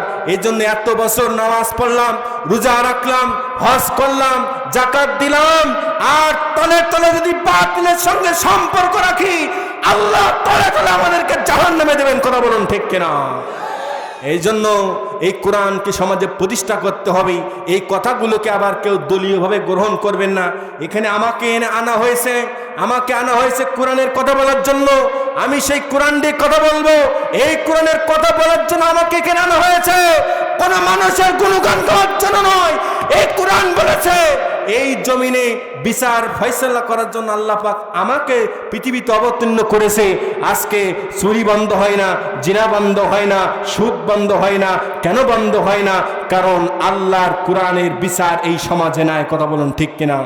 বিচার ছিল উমরের যুগে, বিচার ছিল আবু বকরের যুগে, বিচার ছিল সাহাবায়ে কেরামের যুগে, বিচার ছিল নবীদের যুগে। সেই যুগে কোরআন দিয়ে রাষ্ট্র পরিচালনা করার কারণে কে কার আপনজন, কে কার সন্তান, কে কার প্রিয়জন, এটা বাছাবাছি করার কোনো তাদের সময় ছিল না। আল্লাহর কোরআন যা বলেছে সেই অনুযায়ী তারা বিচার করেছে। আমরা যদি সেই সমাজ, সেই রাষ্ট্র, সেই রকম যদি কোরআনের পার্লামেন্ট যদি দেখতে চাই, প্রত্যেকটা মুসলমানের বীর মুজাহিদ হিসাবে তৈরি থাকতে হবে, যেন আগামী দিনে কোন বাংলার জমিনে নাস্তিক বুদ্ধার বেঈমানরা অবস্থান করতে না পারে। আগামী দিন হবে আল্লামা সাঈদীর স্বপ্ন রচিত কোরআনের দেশ। আগামী দিন হবে ইসলামের দেশ। আগামী দিন হবে আল কোরআনের দেশ। কথা বলুন ঠিক কিনা? আল্লাহর কোরআনের পাখি, এই বাংলার জমিনের রত্ন কোরআনের পাখি আল্লামা সাঈদীকে সবাই ভালোবাসে, দল মত নির্বিশেষে। কথা বলুন ঠিক কিনা? যেদিন আল্লামা সাঈদী চলে গিয়েছিল, এমন কোন মুসলিম জনতা ছিল না দু চোখ যে পানি ঝরে নাই। ওই আল্লামা সাঈদীর জীবনের একটি স্বপ্ন ছিল, আল্লাহ এই বাংলার জমিনকে তুমি ইসলামের জমিনে পরিণত করো, বাংলার জমিনকে তুমি আল্লাহর কোরআনের পার্লামেন্ট হিসেবে কবুল করো। আল্লামা সাঈদীর সেই স্বপ্ন আজকে যুগে যুগে বীর মুজাহিদদের সেই স্বপ্ন, আজকে হাদি ভাইয়ের সেই স্বপ্ন যদি পূরণ করতে হয়, এই সুসময়ে বাতিলের পক্ষে নয়, ইসলামের পক্ষে থাকতে হবে। কথা বলুন ঠিক কিনা? ভাইরা আমার, কাম টু মাই পয়েন্ট। এই জমিনে আমাদেরকে আল্লাহ তৈরি করেছেন তার ইবাদত করার জন্য। বলতেছিলাম হুদুদ পাখির কথা। হুদুদ পাখি যখন বলল নবী সুলাইমান, আমি দেখলাম সাবানগরের এই রানী তার দরবেশে, তার সিংহাসনে এই জান্নাত দিয়ে সূর্যের আলো যখন প্রবাহিত হয় ঢোকে, তখন তার লোকজনেরা সূর্যকে সিজদা দেয়। নবী সুলাইমান বললেন, তোমার কথা সত্য নাকি মিথ্যা আমি প্রমাণ করতে চাই। কি প্রমাণ করতে চান? কিভাবে চান? নবী সুলাইমান একটি চিঠি লিখে দিলেন। এবার চিঠি লিখে দেওয়ার পরে হুদুদকে বলল, হুদুদ এই চিঠি নিয়ে তুমি যাও, সেই রানীর কাছে চলে যাও, এই চিঠি তাকে দাও। দেওয়ার পরে শিখকে কি বলে সেটা আমি দেখতে চাই। যদি সে আসলে এই সত্য শিরিকের সাথে লিপ্ত হয়, তাহলে তুমি ক্ষমা পেয়ে যাবে। এবার যখন নবী সুলাইমান চিঠি দিয়ে হুদুদকে পাঠিয়ে দিলেন, হুদুদ পাখি যখন নবী সুলাইমানের চিঠিটা নিয়ে যখন এবার উঠতে শুরু করলেন, এমন সময় গিয়ে সেই সাবানগরে গিয়ে পৌঁছায় গেলেন। সাবানগরে যখন পৌঁছায় গেলেন, পৌঁছায় যাওয়ার পরে হুদুদ পাখি যখন রাষ্ট্রের ভিতরে ঢুকে গেলেন, সেই সময় রানী তখন তার রাষ্ট্রের সমস্ত কাজ কর্মকে স্টপ করে দিয়া একটুখানি শান্তির নিরিতে তিনি তার নিজস্ব বাসভবনে বিশ্রাম নিচ্ছিলেন। বিশ্রামাগারে যখন তিনি ছিলেন, হুদুদ পাখি নবী সুলাইমানের লেখা ওই চিঠিখানা যখন তার সামনে গিয়া বুকের উপর ছুড়ে দিলেন, রানীর ঘুম ভেঙে গেল। ঘুম ভেঙে যাওয়ার পরে ঘুম থেকে উঠলো, চিঠিটা হাতে নিল, তাকিয়ে দেখলো সম্মানের সাথে পাখিটা দাঁড়িয়ে রয়েছেন। তখন ওই রানী মনে মনে কয়, এটা আবার কোন ধরনের পাখি? আজও পর্যন্ত তো দেখলাম না এমন পাখি।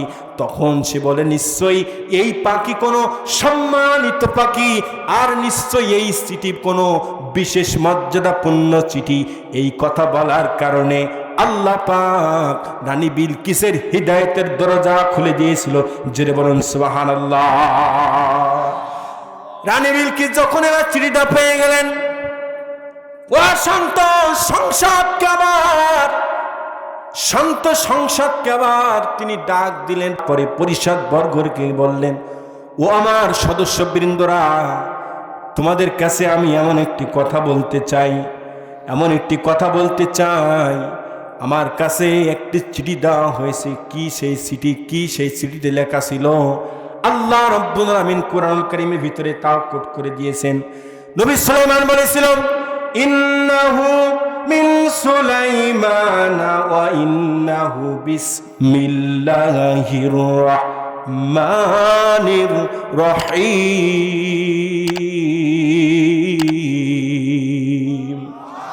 আল্লাহ তাআলাউ আলাইয়া ওয়াতুনি মুসলিমিন। আল্লাহ রাব্বুল আলামিন বলেন, তখন ওই রানী বিলকিসের কাছে যে চিঠিখানা দেওয়া হয়েছিল, সেই চিঠিতে লেখা ছিল, নিশ্চয়ই এই চিঠি সুলাইমানের পক্ষ থেকে, রহমান রহিম আল্লাহর পক্ষ থেকে তোমার কাছে অহংকারের বশে আমাকে অমান্য করো না এবং আনুগত্য স্বীকার করে আমার নিকট উপস্থিত হও। এমন চিঠি যখন লেখা পরিষদ বর্গের কাছে বলা হলো, এখন আমি কি করতে পারি? তখন তার সদস্যরা বলছেন, রানী, তাদের সঙ্গে যুদ্ধ করার মতন সমস্ত ক্ষমতা আমরা রাখি। হুকুম আপনি দেন, আপনি যেটাই হুকুম দেবেন সেটাই করার জন্য আমরা রাজি আছি। রানী বিলকিস এমন কথা যখন বললেন, তখন তিনি একটু বুদ্ধিমত্তার পরিচয় দিলেন। রানী বিলকিস দেখেন কত সূক্ষ্ম বুদ্ধিমত্তার একজন মহিলা। তিনি তাদেরকে যুদ্ধে যাওয়ার জন্য বলেন নাই, তিনি তাদেরকে বলতেছে কোরআনের ভাষায়, যখন কোন দেশের রাজা বাচ্চা অন্য কোন দেশে প্রবেশ করে, তখন সেই দেশের সেই জনপদের সম্মানিত ব্যক্তিদেরকে আগে ধরে আর দেশকে তছনছ করে দেয়। না না না, এই সিদ্ধান্ত নেওয়া যাবে না। প্রশ্ন আমি করতে চাই, আল্লাহর কোরআনের সূরা 114টি, আল্লাহ রাব্বুল আলামিন 14টি সূরার ভিতরে একটি সূরায় কিন্তু বিসমিল্লাহ দেই নাই। বলেন তো সেই সূরাটার নাম কি? সূরা তাওবা। এই সূরা তাওবার শুরুতে আল্লাহ বিসমিল্লাহ দেন নাই। সাহাবায়ে কেরাম বলেছেন তারাও বিসমিল্লাহ পান নাই, এই জন্য তারাও লেখেন নাই। কিন্তু কুরআনুল কারীমের ভিতরে 114টি সূরা, বিসমিল্লাহ 113টি, এটা কিন্তু হয় না। আল্লাহ রাব্বুল আলামিন এই সূরা নামলের ভিতরে আল্লাহ তাআলা সূরা নামলের 30 নম্বর আয়াতে আল্লাহ তাআলা এখানে বিসমিল্লাহ দিয়ে পুরে দিলেন 114টি। সুবহানাল্লাহ বলেন। এবার যখন রানী পরিষদ বর্গদেরকে বললেন, ও আমার সেনাবাহিনী, ও আমার পুলিশ বাহিনী, সমস্ত বাহিনীদেরকে বললেন কি করা যায়। যখন তারা বলল তাদের সঙ্গে যুদ্ধ করার জন্য আমরা সব দিক থেকে পারদর্শী, আপনি শুধু হুকুম দেন। রানী তখন সিদ্ধান্ত নিল না, তাকে পরীক্ষা করতে হবে, সে কি আল্লাহর নবী না দুনিয়ার কোনো সাধারণ বাদশা। তাকে পরীক্ষার জন্য উপকৌঠন পাঠাতে হইবে, আমার পক্ষ থেকে রাষ্ট্রদূত যাবে। এবার যখন তিনি এই সিদ্ধান্ত নিলেন, হুদুদ পাখি আর করোনার দেরি চলে গেল তাড়াতাড়ি নবী সুলাইমানের কাছে।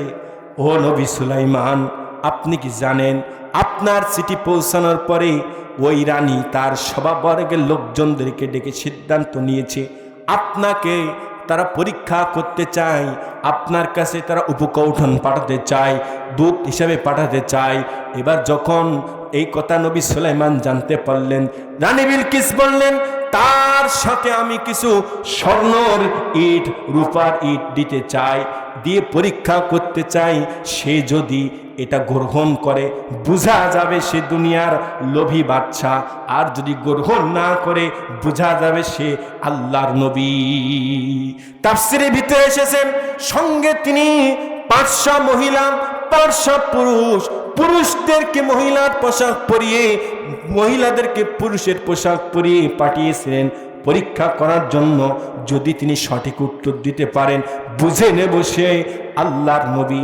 এমন কথা যখন এমনভাবে যখন তিনি দূত পাঠাচ্ছেন নবী সুলাইমানের কাছে, হুদুদ পাখি নবীর কাছে গিয়ে বললেন এভাবে আপনাকে তারা পরীক্ষা করতে চায়। নবী সুলাইমান বললেন আসুক, তারা আমার দায়। এবার যখন তারা আস্তে আস্তে করে নবী সুলাইমানের সিংহাসনের দিকে যায়, আল্লাহ নবী সুলাইমান নবী তখন জিনদেরকে বললেন ও আমার জিনিরা, ওরা যেই আমার সিংহাসনে যেই পথ দিয়ে আসবে ওই পথটা সোনার রূপার ইট দিয়ে তোমরা মুহূর্তের ভিতরে তৈরি করে দাও।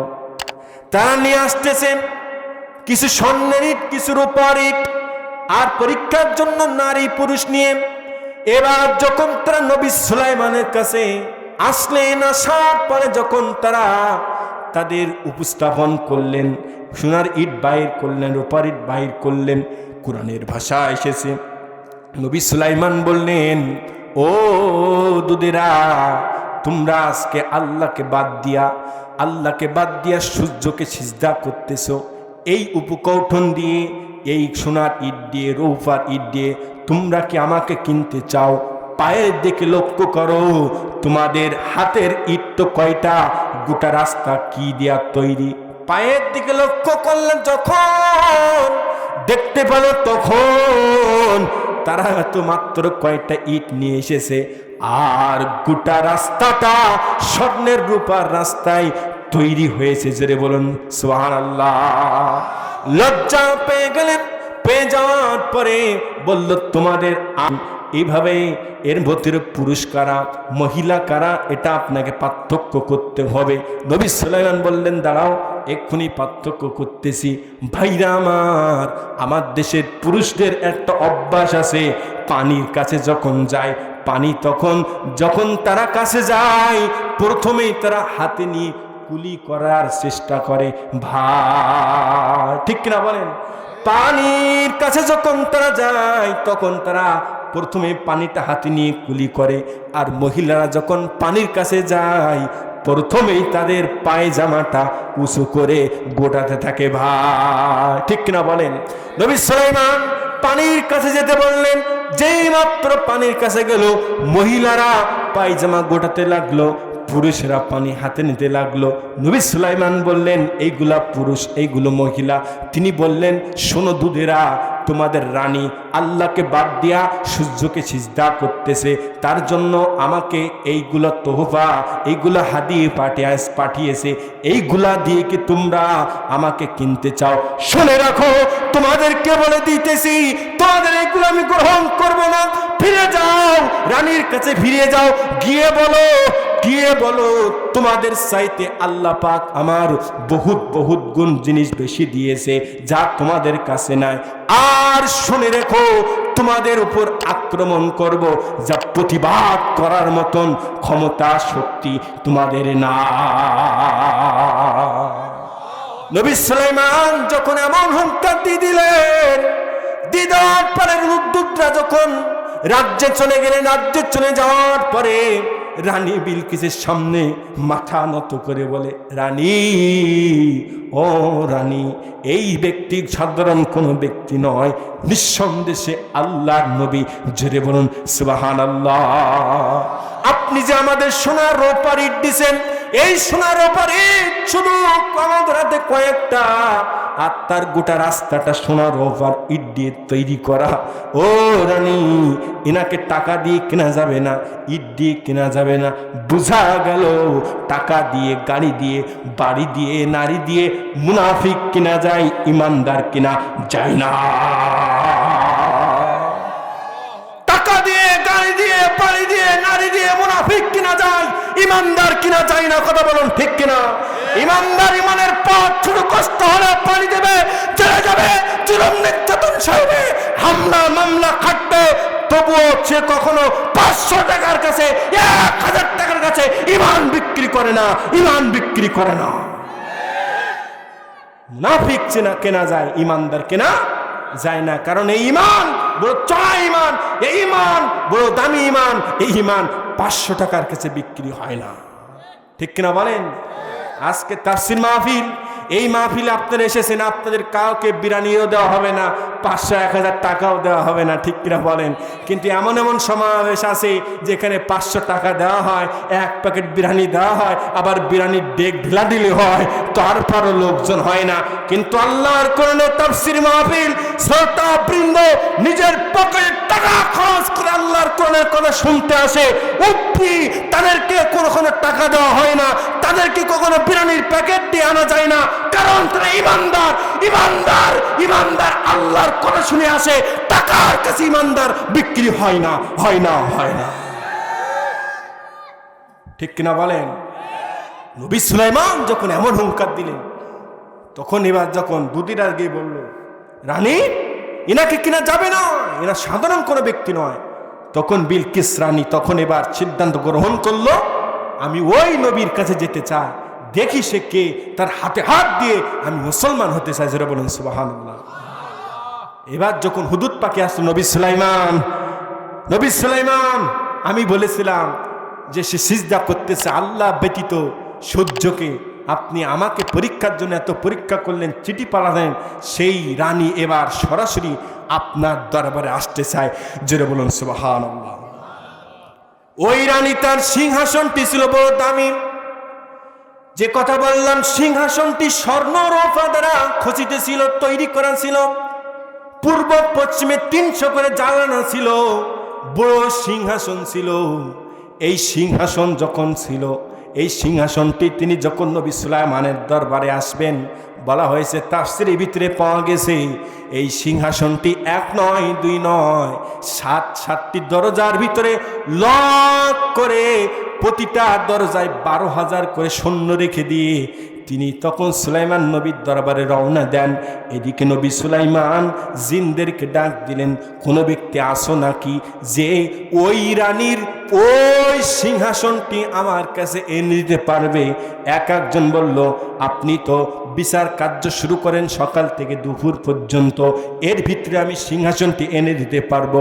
নবী সুলাইমান বললেন, না না, তা হবে না। নবী সুলাইমান এক পর্যায়ে বললেন, চোখের পলকে আনতে পারবে কি? তখন এক জিন বলল, জি আমি পারবো আল্লাহর নবী। তখন চোখের পলকে ওই সিংহাসনটি ওখান থেকে এনে নবী সুলাইমানের দরবারে জিনরা হাজির করলো। নবী সুলাইমান বলল, এর কিছু কিছু রং পরিবর্তন করো, কালোর জায়গায় লাল রং, লালের জায়গায় কালো রং, হলুদ রং দিয়ে এই রংটি পরিবর্তন করো। পরিবর্তন যখন করা হলো, বিলকিস রানী যখন এসে গেল, আসার পরে তখন নবী সুলাইমান তাকে যখন দেখিয়েছিল সিংহাসনটি, ও রানী বলো তো দেখি এই সিংহাসনটি কি তোমার? তখন সেই সিংহাসন দেখে ওই রানী বিলকিস এক চান্সে বলতে পারেন নাই, বলেছিল কান্না হুয়া, মনে হয় ওটা আমার, মনে হয় এটা আমার। এক চান্সে তিনি বলে নাই ওটা আমার, মনে হচ্ছে ওটা আমার। নবী সুলাইমান প্রমাণ করে দিলেন, হ্যাঁ এটা আমার। বিলকিস রানী তখন প্রমাণ পেয়ে গেলেন যেই 7টা কক্ষের ভিতর থেকে সিংহাসন নবী সুলাইমানের দরবারে আসতে পারে, ওই ব্যক্তি কখনোর জন্য দুনিয়ার বাদশা হতে পারে না। সে হচ্ছে আল্লাহর নবী, সত্য নবী। সঙ্গে সঙ্গে কালিমা পড়ে মুসলমান হলেন, শিরিকের মুখে লাথি মারলেন, গ্রহণ করে নিলেন লা ইলাহা ইল্লাল্লাহু মুহাম্মাদুর রাসূলুল্লাহ। আমার আলোচনা কে চলবে? এখনো চলবে? আজ এই বন্ধু থাক নাকি? আজ এই বন্ধু থাকুক নাকি ভাইজান? আগামীকাল তো আবার তাফসীর আছে, কেবল কিন্তু কাইফা তাকফুরুনা বিল্লাহ, তোমরা কিভাবে আল্লাহকে ভুলে গেলে? তোমরা ছিলে মৃত, আমি আল্লাহ কলাম জীবিত। আমাদেরকে আল্লাহ জীবিত করেছেন তার ইবাদত করার জন্য, গোলামি করার জন্য। এই পয়েন্টের পরে এখনো কিন্তু আসি, ইবাদত যদি করতে হয়, করতে হবে শিরিক মুক্ত না শিরিক যুক্ত? এই সমাজ আজকে শিরিক আছে না নাই? শিরিক আছে না নাই? আজকে বিশেষ করে আমার মা বোনেরা সন্তান হয় না, মাজারে গিয়ে পেট ঘষে, ওইখান থেকে বালি নিয়ে পেটে ঘষে, বাবা সন্তান দাও, সন্তান দাও। বলেন তো দেখি, সন্তান দেওয়ার মালিককে? সন্তান দেওয়ার মালিক আল্লাহ, সন্তান না দেওয়ার মালিক আল্লাহ। কিন্তু আল্লাহর প্রতি ভরসা থেকে বাতিল করে আজকে আল্লাহর সমকক্ষ যারা আজকে বিভিন্ন দরবারে গিয়ে, মাজারে গিয়ে সন্তান চায়, মা বোনেরা হুঁশিয়ার, সাবধান, এটা শিরিক ছাড়া অন্য কোনো কিছু নয়। এটা ছোট কোনো শিরিক নয়, জঘন্য অপরাধের শিরিক। এই শিরিক কাজ করা যাবে না। এরপরে আবার দেশে দেখবেন, যখন কালী পূজা, দুর্গা পূজা এসে যায়, এক শ্রেণীর নেতারা মুখে দাঁড়িয়েও থাকে, পোস্টার লাগানো থাকে, আর সেই জায়গায় লেখা থাকে ধর্ম যার যার, উৎসব সবার। কথা বলেন ঠিক কিনা? ধর্ম যার যার, উৎসব সবার। এই স্লোগান কি কোনো মানুষের, কোনো নবীর দেওয়া স্লোগান? এই স্লোগান শিরকি স্লোগান। ধর্ম যার যার, উৎসব সবার, এই কথা কোন নবী বলি নাই, এই কথা কোন সাহাবী বলি নাই, এই কথা কেউ বলি নাই। এই কথা কাফেরদের তৈরি করা, মুনাফিকদের পরিচালন করা স্লোগান। কথা বলেন ঠিক কিনা? ধর্ম যার যার, উৎসব সবার, এই স্লোগান যদি তুমি বিশ্বাস করো, তাহলে বিয়ে যার যার, বউ সবার। বিশ্বাস করবে কেউ? বিশ্বাস করবে? পুকুর যার যার, মাছ সবার, কেউ বিশ্বাস করবে নাকি? চাকরি যার যার, টাকা সবার, কেউ বিশ্বাস করবে না। এমনই ভাবে ধর্ম যার যার, উৎসব সবার, এখন মিথ্যা, কোন ইসলামী স্লোগান নয়, কুফরি স্লোগান, শিরকি স্লোগান। এই স্লোগানে কোনো মুসলমান বিশ্বাসী হতে পারে না।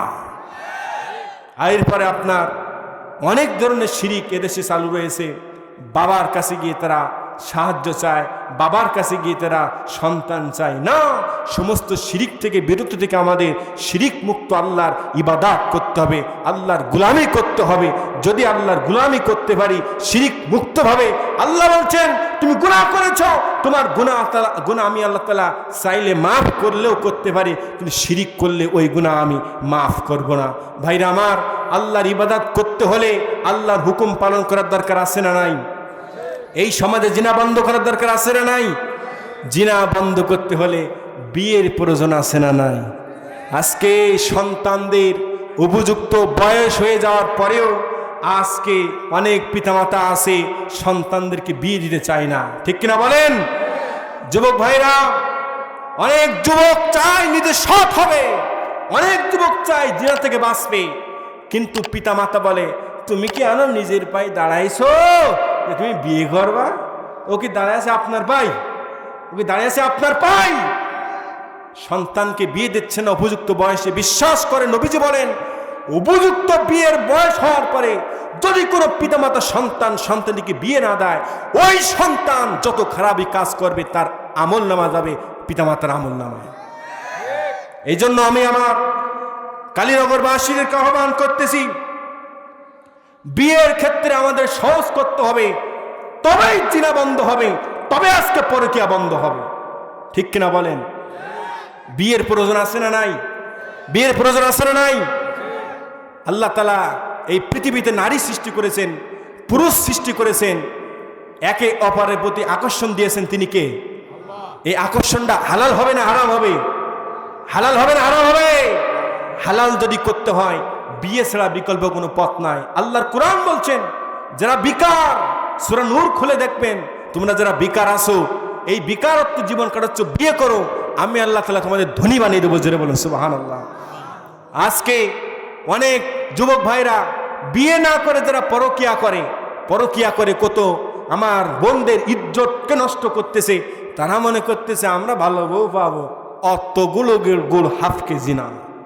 আপনি একটা মেয়ের চরিত্রকে হরণ করবেন, একটা মেয়েকে আপনি নষ্ট করবেন, একটা মেয়েকে আপনি কুপ্রস্তাবে লিপ্ত করবেন, আর আপনি মনে করছেন আপনি ফেরেশতার মতন মেয়ে ভাবেন না। আল্লাহ ও কথা বলিনি, আল্লাহ বলছেন সৎ পাত্রী সৎ পাত্রের জন্য, অসৎ পাত্রী অসৎ পাত্রীর জন্য। আপনি যেমন আপনি তেমনটা পাবেন। তাই যতই বাছাবাছি, যতই যা ঘোলান না কেন, আপনার কপালে তাই কিন্তু জুটে যাবে। এ কথা ভাইজান আমার না, এ কথা আল্লাহর। এই জন্য বয়স হলে সন্তানদেরকে বিয়ে দেওয়ার জন্য আমি আহ্বান করছি। তাহলে জিনা বন্ধ হবে, পরকীয়া বন্ধ হবে। আজকে পরকীয়ায় তো ভরে গিয়েছে, এই সমস্ত বন্ধ করতে হবে। আর বন্ধ করতে হলে সবচাইতে বড় কার্যকর হবে এই জিনা বন্ধ করতে হলে এই আল্লাহর কোরআনটা একটি সংসদে নিয়ে যেতে হবে। কারণ আল্লাহর কোরআন বলছেন যদি কোনো ব্যক্তি বিয়ের আগে জিনা করে তাহলে তাকে তোমাদের গায়ের যত জোর আছে তত জোর দ্বারা 100 খানা চাবুক মারো। আর যদি কেউ ব্যক্তি বিয়ের পরে জিনা করে বুক পর্যন্ত প্রথম পাথর মারতে থাকো ততক্ষণ না মরে যতক্ষণ। বলেন তো এই কোরআনের আইন সেই সমাজ যদি থাকতো, আর একটা জিনাকারিনীকে ধরে যদি আজকে বাইতুল মুকাররমের সামনে যদি শাস্তি দেওয়া হইতো, এদেশে যাদের স্বপ্ন দোষ হয় সেটাও বন্ধ হয়ে যেত। ঠিক কিনা বলেন? তাহলে আল্লাহর কোরআনের আইন ছাড়া এই জিনা ব্যভিচার বন্ধ করার কোনো উপায় আর নাই। ভাইরা আমার, লম্বা করতে চাই না ভাইরা আমার। তাফসীর মাহফিল, এই মাহফিল মুসলিম উম্মার জন্য একটা অন্যতম একটা নির্দেশনা। এই মাহফিল সব জায়গায় হয় না, আল্লাহর পক্ষ থেকে যেখানেই নির্দেশনা আসে সেখানে হয়। কথা বলুন ঠিক কিনা? আবার এই মাহফিলে সবাই আসতে পারে না। মাহফিলের সভাপতি আর কনসার্টের সভাপতি এক হয় নাকি? তারা জাহান্নামের দিকে ডাকে আর মাহফিল ডাকে আল্লাহর জান্নাতের দিকে, হিদায়াতের দিকে। আজকে যে বক্তাবৃন্দ কথাগুলো বলল, এই কথাগুলো ভিতর থেকে যদি কোনো বান্দাবান্দি একটি কথা যদি সে নিজের সাদৃশ্যভাবে গ্রহণ করে নিয়ে নেয়, যদি সে পিতামাতার সাথে অবাধ্য হয়েছে, মাকে ক্ষমা সে মায়ের আনুগত্য হয়ে যায়, বিশ্বাস করেন যে কখনোর জন্য নামাজ পড়তো না, সে যদি আজকের এই মাহফিল থেকে শিক্ষা গ্রহণ করে নামাজকে আদায় করে নিয়ে নেয়, যদি আদায় করতে থাকে, বিশ্বাস করেন তার জীবন যদি পরিবর্তন হয়ে যায়। আজকের এই মাহফিল সাকসেসফুল। ঠিক কিনা বলেন? এই জন্য এই কোরআনের মাহফিল যখনই হবে শুধু শুনলে হবে না, আমাদেরকে মানতে হবে। সম্মানিত ভাইরা আমার, আগামী বছর এই কোরআনের মাহফিল এখানে এমনভাবে হোক, এবং আগামীকাল তো হবে, আগামী বছর এর থেকে আরো সুন্দর হোক। এটা চান কারা কারা? দুহাত তোলেন, আল্লাহকে দেখান। নারায়ে তাকবীর, নারায়ে তাকবীর। হাতগুলো নাড়া দেন। মাশাআল্লাহ, কত সুন্দর আল্লাহ তাআলার সৃষ্টি দেখছেন ভাইরা আমার। এর ভিতর থেকে যারা যারা বলছিলেন আব্বা নাই, তাদের হাতগুলো একটু উঠান তো দেখি ভাই। আল্লাহু আকবার। আমার অসংখ্য ভাই বাবাজিদের আব্বা নাই, আল্লাহ তুমি তাদের সবার আব্বাকে মাফ করে দিও। ভাইরা আমার, যাদের আব্বা নাই, আব্বার নামে আজকের গোরস্থানের মাহফিলে 500 টাকা 1000 টাকা দান করবেন, আমার হাতে দান করবেন, এমন কোনো ব্যক্তি আছে নাকি ভাই? নারায়ে তাকবীর। ভাইজানের নামটা কি? নাম লিখুন। আল্লাহ জসিমউদ্দিন, ওসিমউদ্দিন ভাই কত টাকা? 1000 টাকা আল্লাহর কোরআনের জন্য দান করলো। আল্লাহ তুমি তার দানকে কবুল করে নাও, জানে মালে বরকত দিয়ে দাও, আব্বার গুনাহগুলোকে মাফ করে দাও। আর কি কোনো ব্যক্তি নাই? হুজুর আব্বা নাই, আব্বার জন্য আমি 1500 টাকা আজকের মাহফিলে দান করলাম। আর কি আমার কোনো বাপ জানেরা নাই? আলহামদুলিল্লাহ, আর একজন বাপ আসতেছেন। বাপজান কয় টাকা দিবেন? নারায়ে তাকবীর। আর এক বাপ জানে 1000 টাকা করলো দান। আল্লাহ তুমি তার দানকে কবুল করে নেন, জানে মানে বরকত দান করে দেন। আল্লাহ তাআলা ব্যবসা বাণিজ্যে বরকত দান করে দেন। আমার সম্মানিত সেক্রেটারি সাহেব, আল্লাহ তাআলা ভাইজান করেন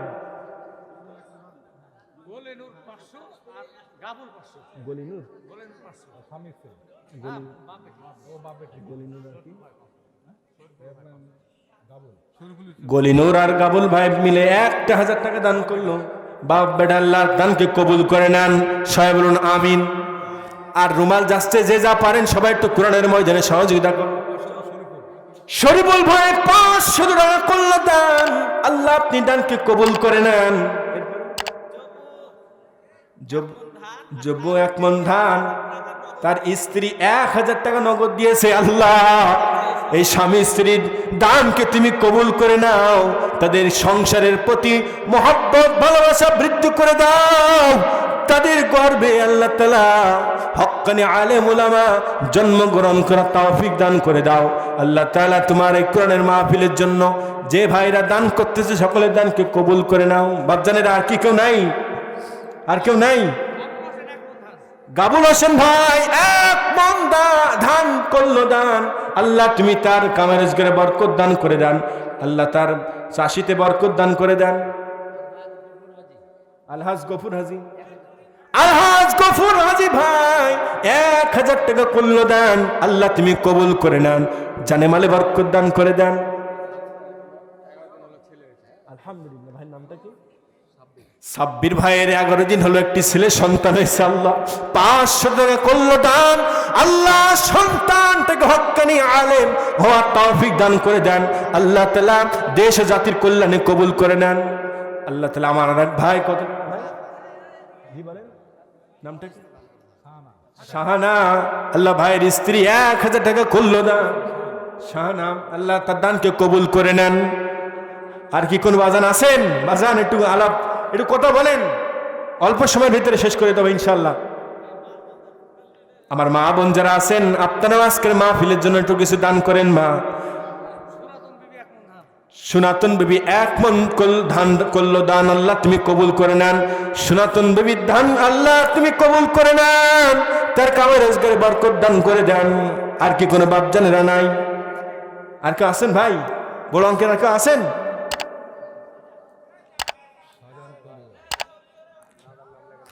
আল্লাহ তাআলা সকলের দানকে কবুল করে নেন, সবাই বলুন আল্লাহুম্মা আমিন।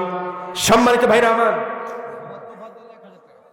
মোহাম্মদ তুফাজ্জল ভাই 1000 টাকা করলো দেন, আল্লাহ আপনি কবুল করে নেন, জানে মালে বরকত দান করে দেন, জীবনের গুনাহগুলোকে মাফ করে দেন।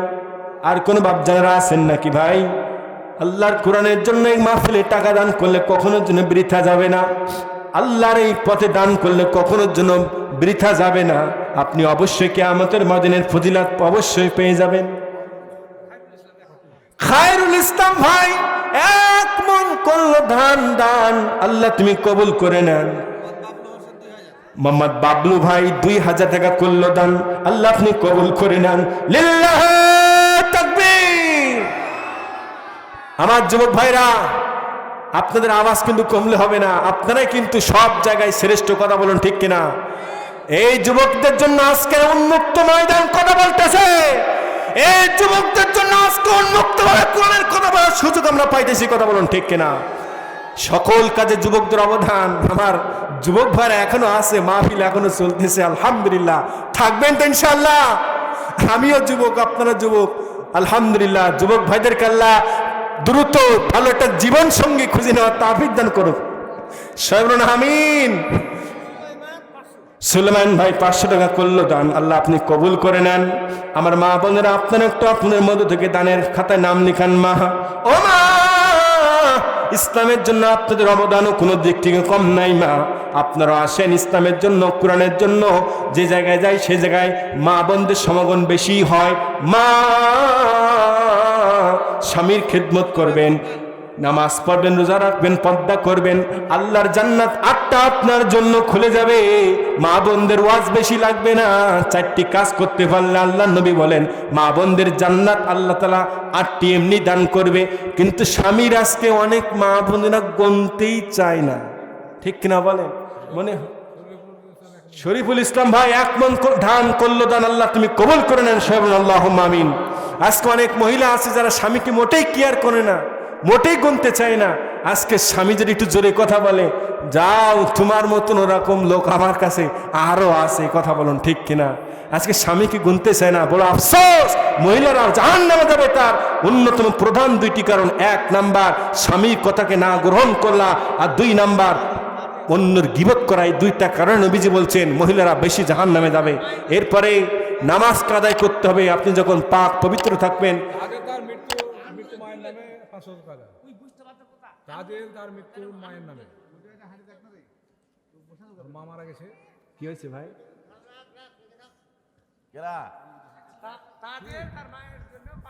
তাজিন ভাই তার মায়ের জন্য 500 টাকা করলো দান। আল্লাহ তুমি দানকে কবুল করে নেন। আল্লাহ ভাইয়ের আব্বা আম্মার জন্য দোয়া শেষ। আল্লাহ তার আব্বা আম্মাকে মাফ করো, জান্নাতে দাখিল করো, জীবনের গুনাহ খাতাগুলোকে মাফ করো। রব্বুল আলামিন এই ময়দানে তোমার কোরআনের মাহফিলের জন্য যারা করলো দান, সকলের দানকে আপনি কবুল করে নেন। আর একজন ছোট্ট বাচ্চা আলহামদুলিল্লাহ 500 টাকা করলো দান। কয় টাকায়? 350 টাকা করলো দান। আল্লাহ তুমি তার দানকে কবুল করেন। কোরআনের ময়দানে মা বোনদের থেকে এখনো পর্যন্ত কোনো সাড়া আমরা কিন্তু পাই নাই। মা স্বামীর খেদমত করবেন, পর্দা মেনটেন করে চলবেন, এরপরে নামাজ পড়বেন, রমজানে রোজা রাখবেন। আল্লাহ পাক আপনার জন্য জান্নাত 8টি খুলে দেবে। আল্লাহ যেন সকল মা বোনদেরকে আমল করার তৌফিক দান করেন। সবাই বলুন আমিন। শাহিন ভাই 1000 টাকা করলো দান। আল্লাহ তুমি তার দানকে কবুল করে নেন। আর কোন বাপ জানেরা কে আছেন? সাদাতের মা কত? 500 টাকা করলো দান। মা বোনদের মধ্য থেকে দান আসা শুরু হয়ে গেছে। আমার মারা আপনারা একটু পাঠিয়ে দেন কোরআনের ময়দানের জন্য। আল্লাহ সাদাতে আম্মার দানকে কবুল করে নাও, জীবনের গুনাহগুলো মাফ করে দাও, হায়াতে তৈবা দান করে দাও। মুজাম্মেল ভাই পূর্বপাড়া 1000 টাকা করলো দান। আল্লাহ তুমি তার দানকে কবুল করে নেন। আল্লাহ আমার এক বোন, আল্লাহ তার বিয়ে হচ্ছে না, এই জন্য 200 টাকা করলে দান। না না, এখানে হাসার কোনো কারণ নেই ভাই। কোরআনের মাহফিল শোনেন, হাসবেন না। অবশ্যই সে ভালো না হলে কখনোর জন্য এভাবে করতে পারত না। অবশ্যই উচিত ছিল সে গোপনে দান করা, প্রকাশ না করা উত্তম ছিল। আপনারা হাসছেন কেন? এখানে হাসার কোনো কারণ নেই। সে তো ভালো কাজ করার জন্য আল্লাহর কাছে দোয়া চাচ্ছে। আমরা দোয়া করি আল্লাহুম্মা আমিন। আল্লাহ যে বোনটা আজকে আল্লাহ তার জীবন সঙ্গিনী পাওয়ার জন্য আল্লাহ এই মাহফিলে 200 টাকা করলো দান, আল্লাহ তুমি তার দানকে কবুল করে নেন। তার জীবনে ভালো সৎ আল্লাহ নেককার একটি ছেলেকে তার জীবন সঙ্গী হিসেবে কবুল করে নেন। সবাই বলুন আমিন। ভাইরা আমার, আর কি কেউ নাই?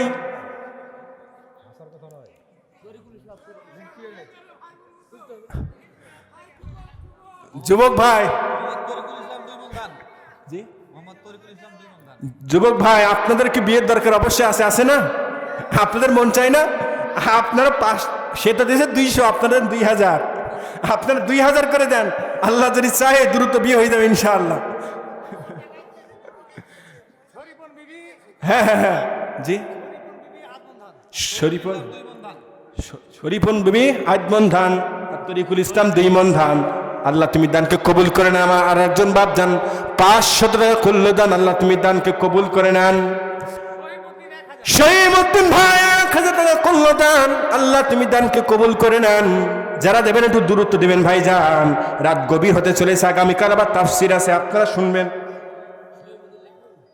ভাইরা আমার, যারা দেবেন একটু দূরত্ব দেওয়ার চেষ্টা করেন, 12টাই বেজে গিয়েছে।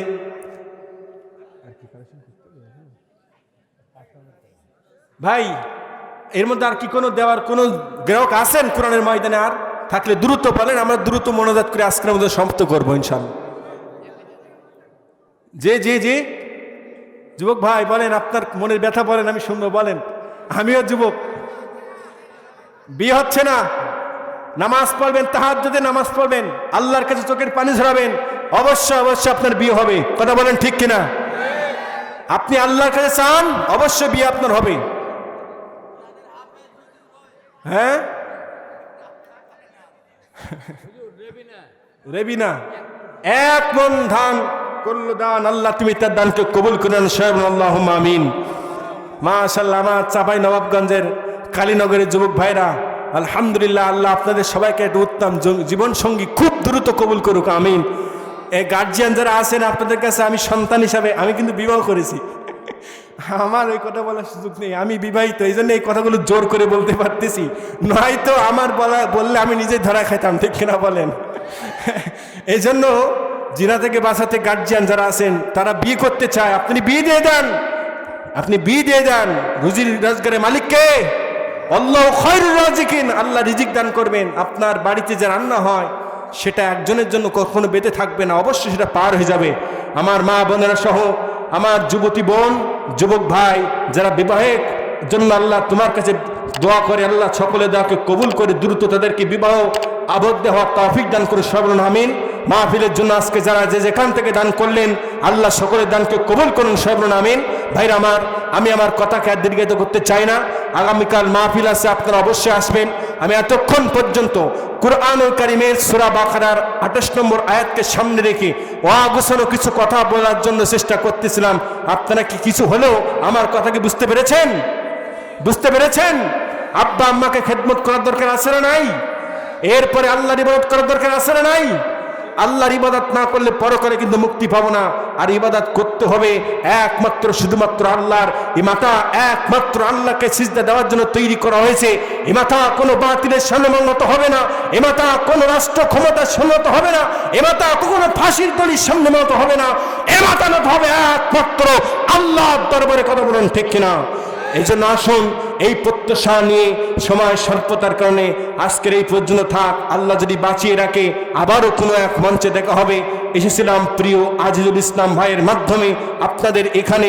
আল্লাহ যদি চাহে আবারও দেখা হবে, আবারও কথা হবে বলে ইনশাআল্লাহ।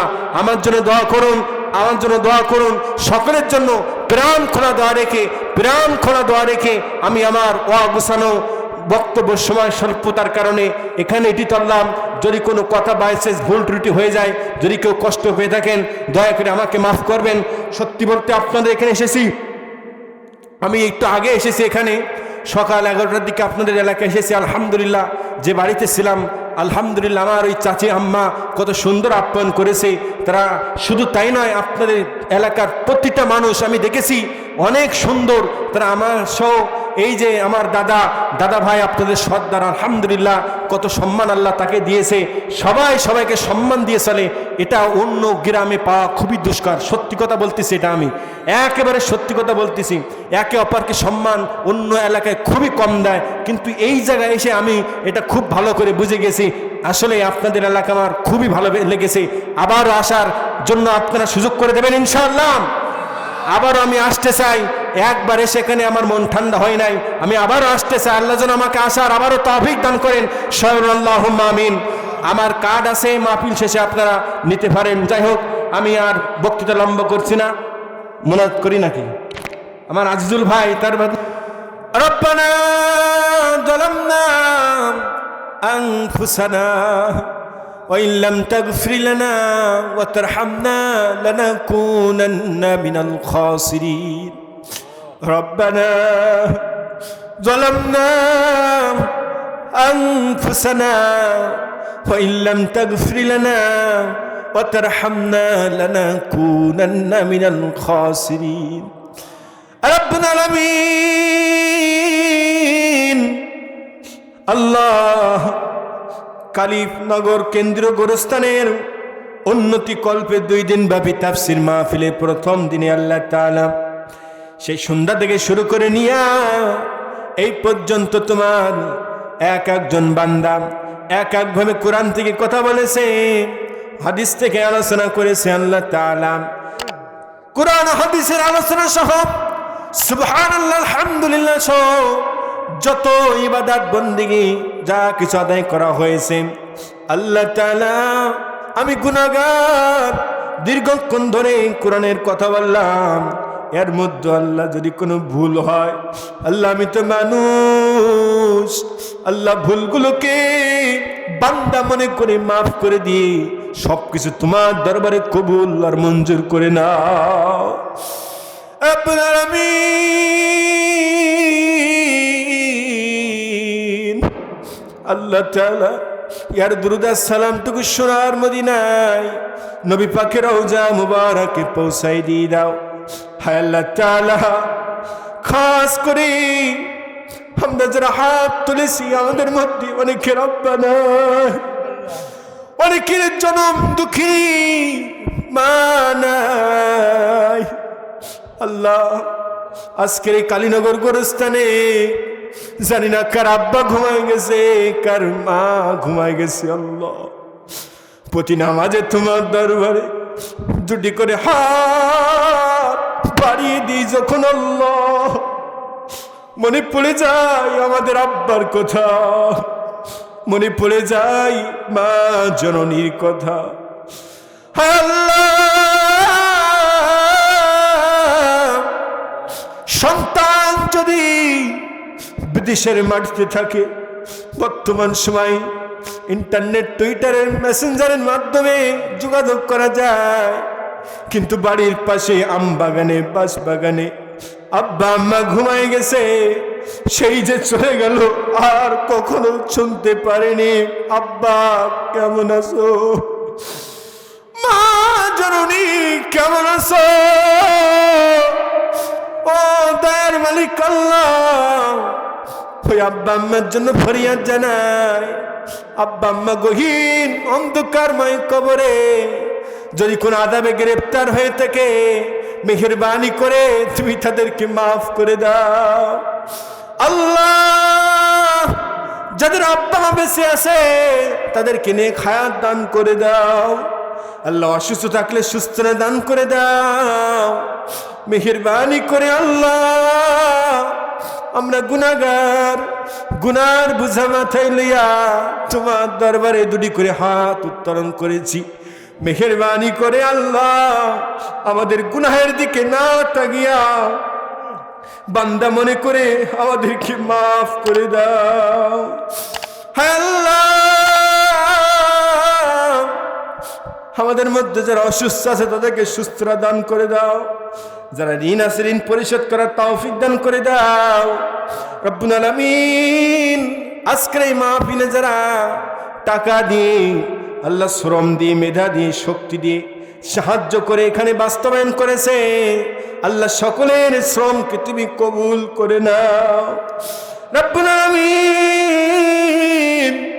এই কালীনগর এলাকার উপর তোমার খাস রহমত নাজিল করে দাও। আগামীতে যেন সুন্দরভাবে এমন কোরআনের বৈধান সাজাতে পারে সে তৌফিক দান করে দাও আল্লাহ তাআলা। মেহেরবানি করে আজকের এই প্রথম দিনের মাহফিলকে কবুল করে নাও আল্লাহ, আগামীকালের মাহফিলকে কবুল করে নাও। বক্তাবৃন্দ সহ সবাইকে আল্লাহ আসার তৌফিক দান করে দাও আল্লাহ। আমার মা বোনের হাত তুলেছে, আমার মা বোনদেরকে মাফ করে দাও আল্লাহ।